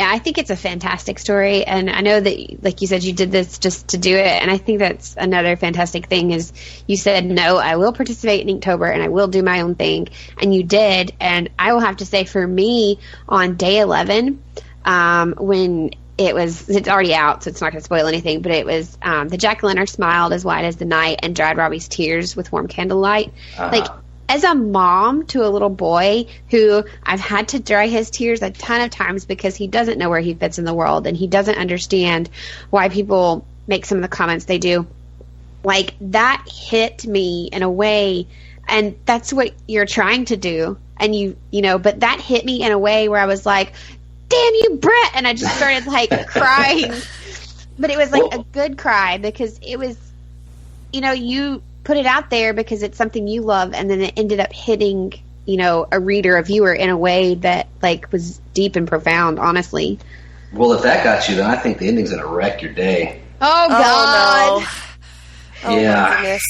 Yeah, so, no, it's funny you say that because, and man, this could be an entirely different podcast, but one of the things that I've been discussing with I've got a small pool of talented, like, artist friends, film friends that we, kind of share with each other a lot of stuff, or even just commiserate about our situations and what we'd like to be doing versus what we are doing. And if, where we're at is where we want to be. It's a constant tug of war, emotionally. But one of the things that we always talk about is the minute this stops being fun, we're probably going to quit. Because at that point, you're just forcing it. And when the reasons that you're doing something creative or creatively based is for any reason other than being creative. Now, there's a business side to everything, and there's definitely, merit to making money. You're trying to do something commercially viable. But even within those brackets, if you're not having fun doing it, it becomes a chore. And it almost feels like it's being, there's a big difference between something creatively being pulled from you and you willingly giving it. And, there's that middle ground where you're just exchanging. But when you're just giving something with no pretense, with no expectations, not being, chained down by some invisible, trumped up timeline or whatever, it comes more naturally. And I personally think that the best stuff I've ever done has been just because I wanted to do it, just because there was a passion that I got lucky to be blessed with at a young age. And I think I'd be doing myself a disservice if I didn't sort of, constantly honor that, that sort of genesis, where it all started, if that makes sense. Yeah, I think it does. One of the questions I had, because I have like zero artistic talent, you're a full-time illustrator. You have to have all the tools of your trade. What's in your workspace? What are your tools? What do you use? What am I looking at right now? Yeah. I am looking at a laptop to my left, which I do a lot of my writing on. It also is mobile, so I can go to coffee shops if I want to work and get out of here. I have got an Intuos 4 Wacom tablet that I use that's probably 5 years old, but it still works, so I'm not going to buy a new one. And then I have a MacBook, or not a MacBook. I have an iMac that is also not new, but it still works, and it still gets everything that you've seen in the last, like, what's it been, 5-6 years? That it's all come from this little station here. My workspace is simple. Like, I don't have a big setup. I've got a big, I've splurged on a big desk that ends up just holding random sketches and papers all day. I've got my drawing table next to me with the overhead light, and then my Spotify tunes, and that's it. I mean, it's just, there's something nice about, it can be kind of daunting sometimes, but there's something nice about waking up in your office. This is where I get to live, and it's where I get to work, and it's all one bill, so it's relatively inexpensive, but it's nice. Yeah, my workspace is very, it's just functional, I guess you could say. What's on your Spotify? Oh, yeah. Well, let's check it out right now and see. On my Spotify right now, that would be Paula Abdul. Nice. Yes. Straight up. Actually, that's the song. Of course it is. I had my 80s mix going last night, so that's the last thing that came on. Oh my gosh, I've got blues piano, I've got Aerosmith, the Black Crowes, I've got a lot of film scores, the Guess Who, Bobby McFerrin, Blackberry Smoke, Eric Hutchinson. It's kind of all over the place. I have a lot of 60s and 70s rock and a lot of funk. Grand Funk Railroad, nice. The Gap Band, Ohio Players. One of my favorite artists of all time is Bobby McFerrin, who his big hit obviously was Don't Worry, Be Happy. But he's I loved that song so much. It's a great song. And he's just incredible. He's one of those guys that you're like, I wish I could get my artistry to the level that Bobby McFerrin has gotten his vocal talent. And to call it talent is even undermining what he does. It's not talent, it's just gift. But he's amazing. So I got Hall & Oates. You name it, and I've got it on here. Awesome. Yeah. Mine was Metallica earlier today. Okay. Oh. There you go. Everybody's got their thing. Mine. I don't actually do a lot of Spotify. I do Amazon Music or Pandora. Yep. So I do Pandora. Pandora's got a good chiptunes station where it's just like, it's almost like 8-bit, like Nintendo style music, smashed in with dubstep a little bit. It's nice, like mindless stuff to like tune out on, but it's also really, really nostalgic and fun to listen to. I will have to see if I can listen to that. Me too. My background noise, like when I'm reading or something, I'm like the weirdo that I really like classical. Like I don't know, I'm like reading or studying or doing something like that, but I'm like the one person. So yeah, I guess mine would be Amazon, and I usually listen to like what's called alt rock. For anybody that has like Sirius Radio, it's like Alt Nation, basically. Yeah. Everybody's got their flavor. That's my flavor. And that works. Metallica and alt rock, and I'm over here with Paula Abdul.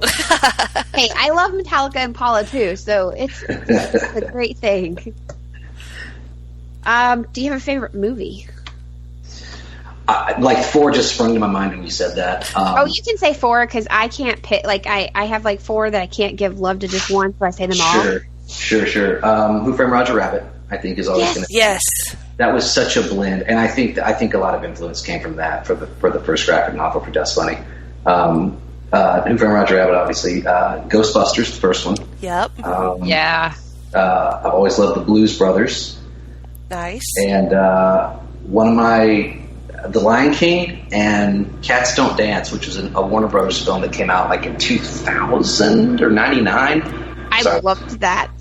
Yeah, that was a big one. A little underdog story about a cat coming to Hollywood and wanting to sing and dance, but all the animals were ostracized and put into quote unquote animal roles.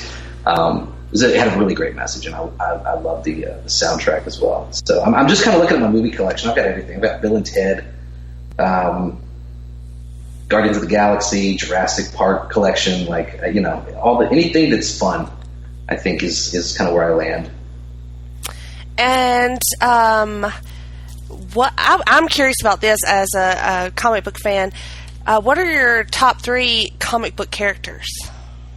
Like established ones that we all kind of know. like maybe superheroes. Well, just yeah, to and it narrow doesn't them even have down. to be ones that we know. But and I know you said you don't read a lot of them, but or you don't. did, but I don't. What- I couldn't.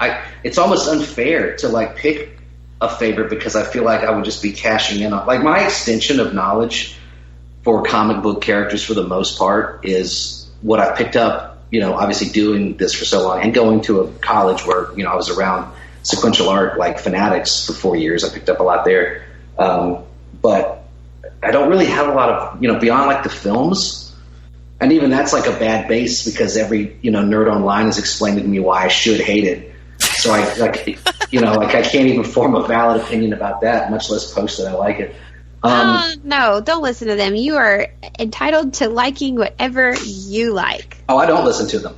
I just enjoy complaining about it. Spider-Man, I think, has always been a favorite. I've always liked his poses. I've always loved how artists like execute his his lanky, wiry frame in the middle of the New York skyline. And he's got I think he's got one of arguably the most tragic backstories, because he got his powers and then he, his whole mantra with, helping out the little guy and being your friendly neighborhood Spider-Man, that all came because he neglected, he got mad at somebody and he let that overshadow, his need to protect or whatever, and got his uncle killed. So he's got he's one of these guys that just can't love anybody. He can't have anybody in his life because they're going to get put in the crosshairs. And I think I just think it's such a tragic story, but it's so interesting. But it's also ironic because I hate with a passion spiders, and I was gonna say you have books about how to kill spiders. I know, right? Yeah. That's why he did it, because he hates them. Yeah. So there's a palpable irony there. I think It is so funny. Yeah, it is hilarious. So, No, we talked about the always same thing in episode 1. One of my top 5, I talked about how much I loved Spider-Man, but I absolutely hate spiders. Like, I've been bit so many times that I can't have the little antivenom shot anymore. I hate them so much. That's so I awful. think it's funny that I'm not the only person that's like, I love Spider-Man, but you know what I detest? This is the way you got to it. Yeah, I couldn't do it. No, which makes me love your book. I almost peed myself laughing. Do you have the second one? No, I don't. I have the second one. I read it yesterday. I was dying laughing. It is I gotta hilarious. say, the second one is, I think, funnier than the first one. I need it. Yes, you do. It's really, really great. I'm glad you like it. Yeah, and I actually have about 12 pages done of the third one. Oh, yes. Oh, yay. So I may co-release that and the Inktober story kind of maybe under the same. I don't really know what my plan is yet, but I'm definitely working on finishing both of those as well. I'm excited. I love that book. I need to put this down. I'll just be laughing the rest of the podcast. Okay. Yeah. And the third book is actually called How a Spider Kills You. Oh, no. No. So we're flipping it. Yeah. We love the game, too. Yeah, the We game love is awesome. The game turned out really good. The game's a lot of fun. I'm actually going across the street tonight. We have a speakeasy across the street from my lofts here, and they have game night on Thursdays, and I'm actually donating a copy of the game to the bar over there so people can play it. that's fantastic. One of the guys that does photography for DragonCon actually lives in the same complex as me, and we've got to be good buddies. And he holds a game night every week. And he said, "You should bring your Spider game over, man, and give it to him and let him put that in with the collection of all their other stuff." I was like, yeah, we'll do that. So, but we have a lot of fun. It's awesome. We played it at Fanatics with some other friends of ours, and there was some laughter and some, oh, darn you! Yeah, no, It sure. was very interesting. I liked it a lot.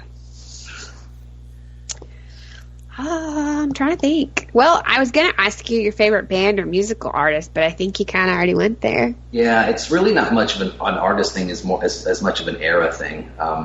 I think the 60s and 70s are always going to be where I land as far as stylistically and what I love kind of digging into while I'm working.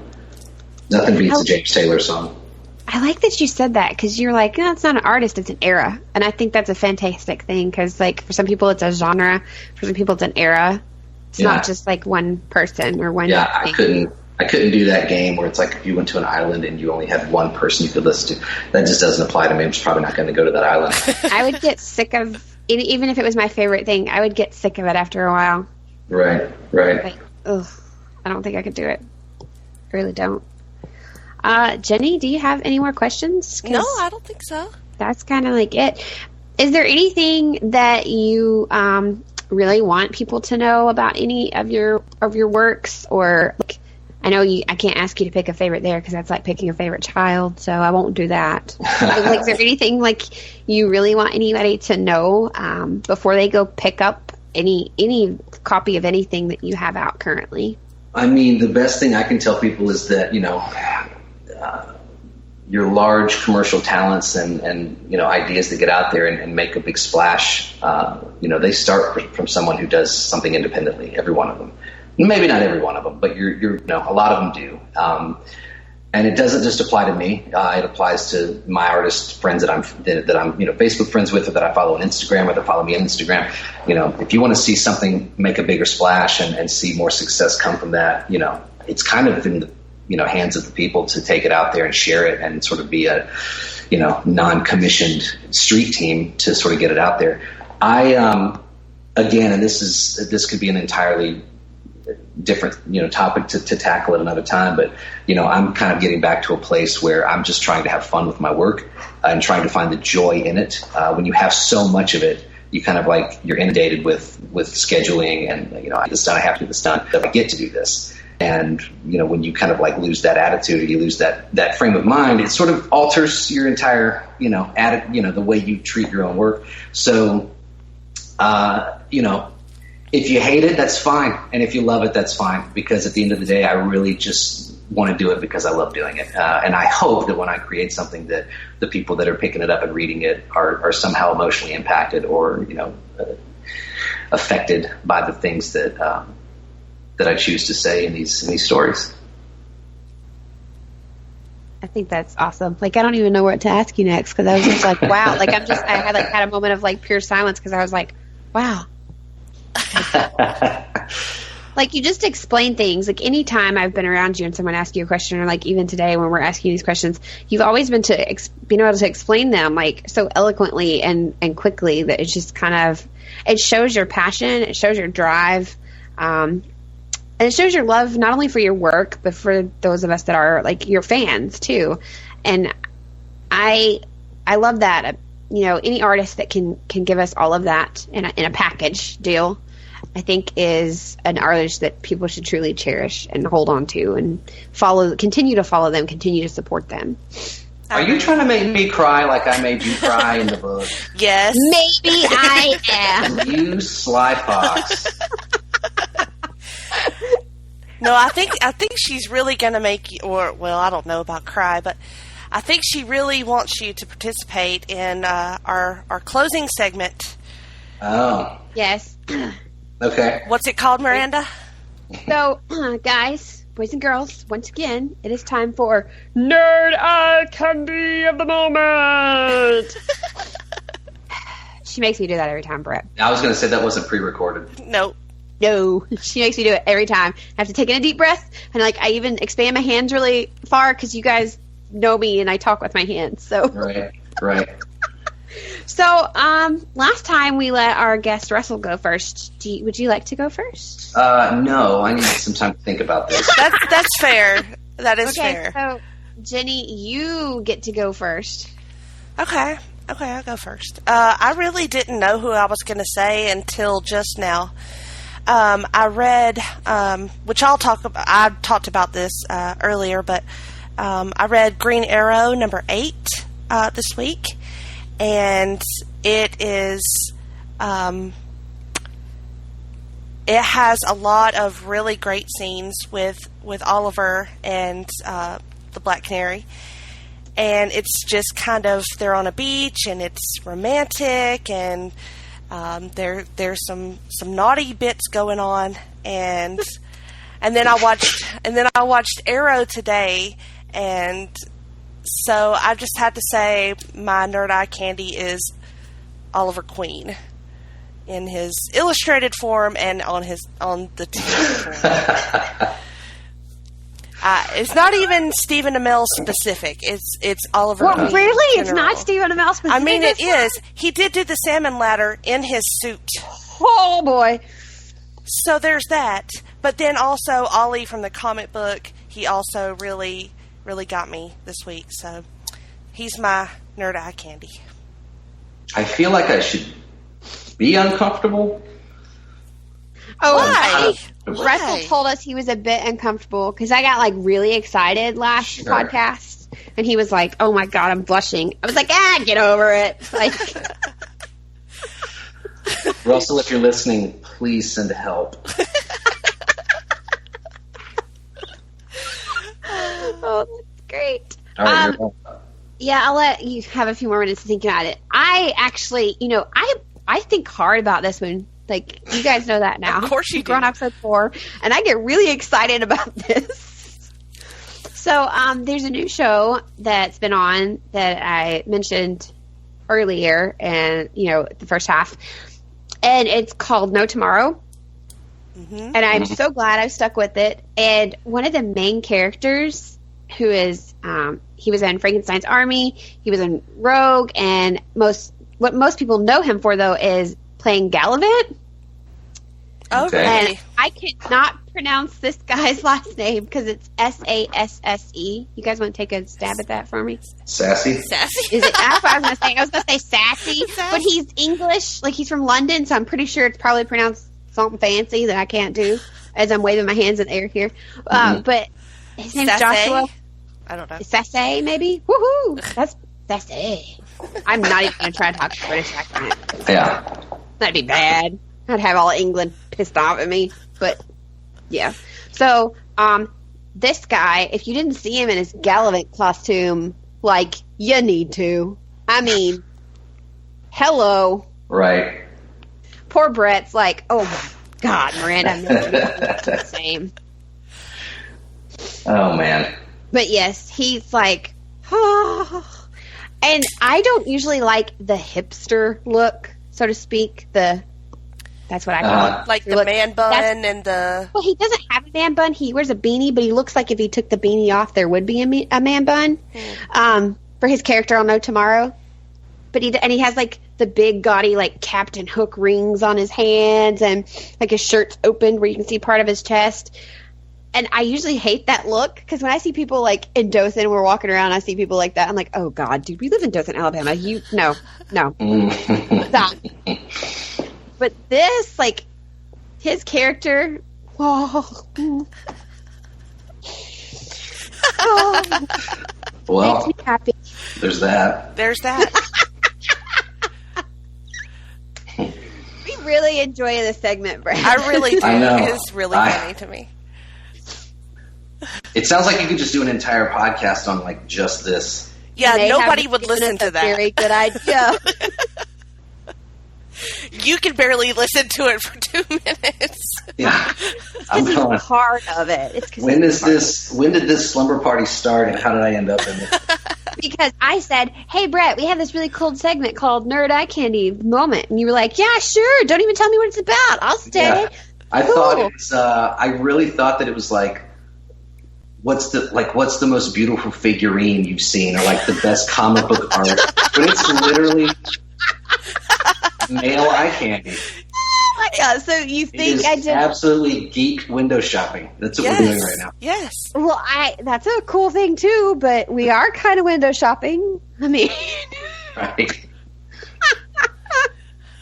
Oh God. Did you come up with anybody?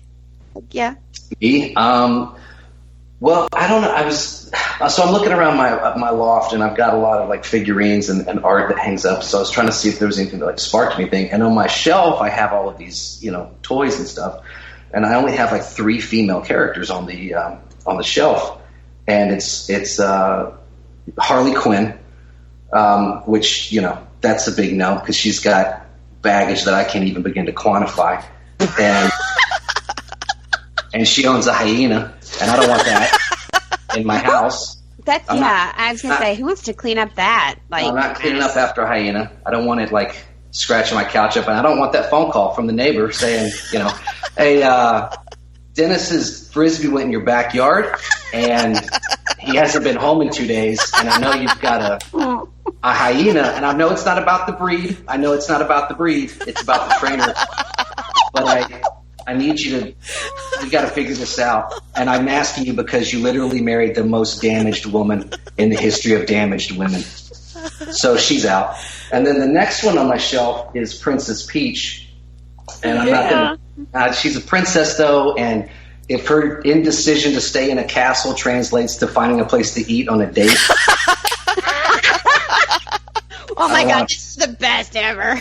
Just give her mushrooms. She just wants mushrooms, Joe. And then the last one I've got is actually RC, the female transformer.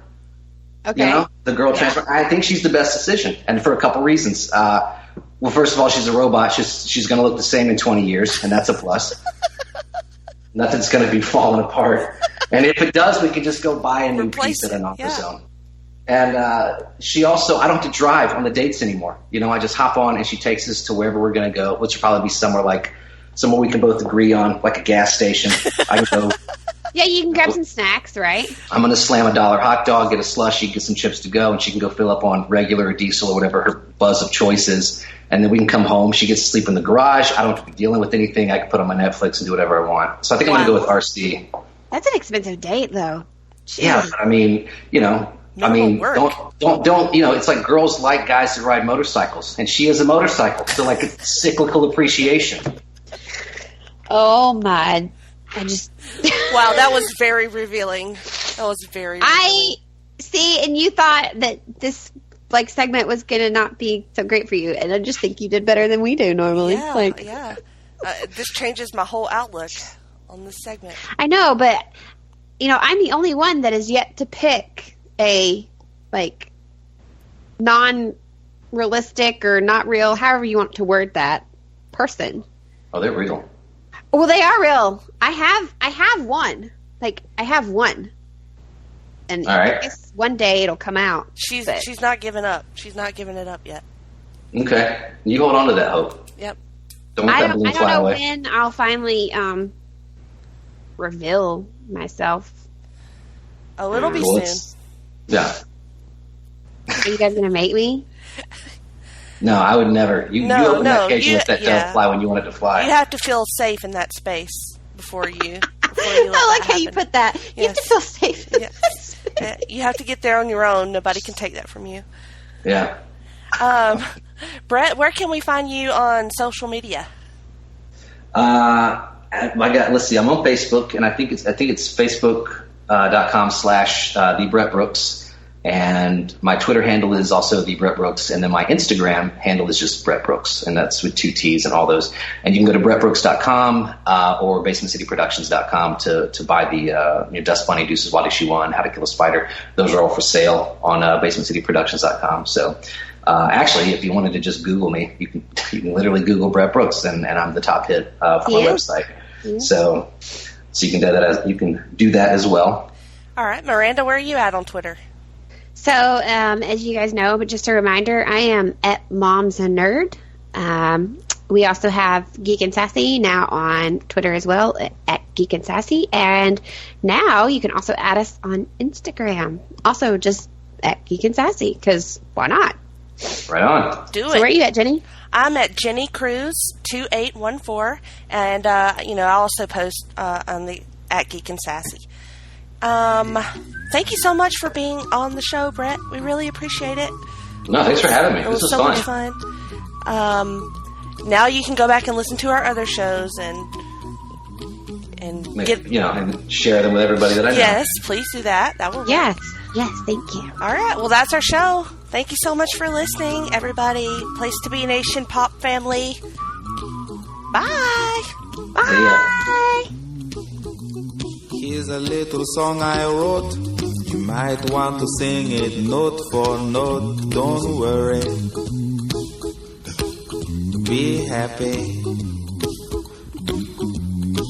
In every life we have some trouble. But when you worry, you make it double. Don't worry. Be happy. Don't worry. Be happy now.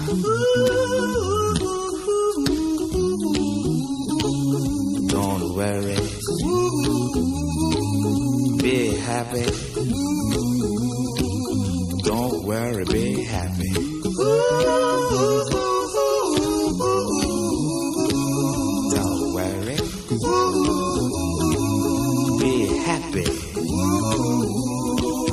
Don't worry, be happy. Ain't got no place to lay your head. Somebody came and took your bed. Don't worry, be happy.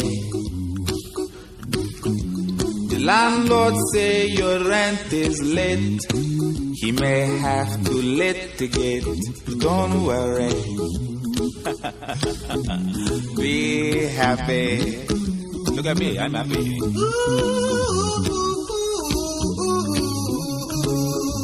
Don't worry, be happy. I give you my phone number. When you're worried, call me. I make you happy. Don't worry, be happy.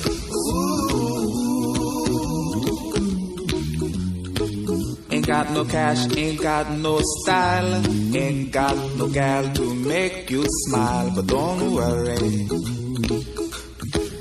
be happy. Cause when you worry, your face will frown, and that will bring everybody down. So don't worry, be happy. Don't worry, be happy now.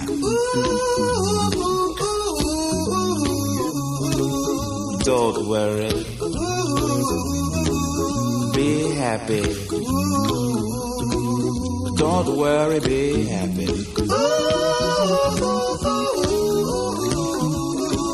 Don't worry, be happy. Don't worry, be happy. Don't worry, don't do it. Be happy. Put a smile on your face. Don't bring everybody down like this. Don't worry. It will soon pass, whatever it is. Don't worry, be happy.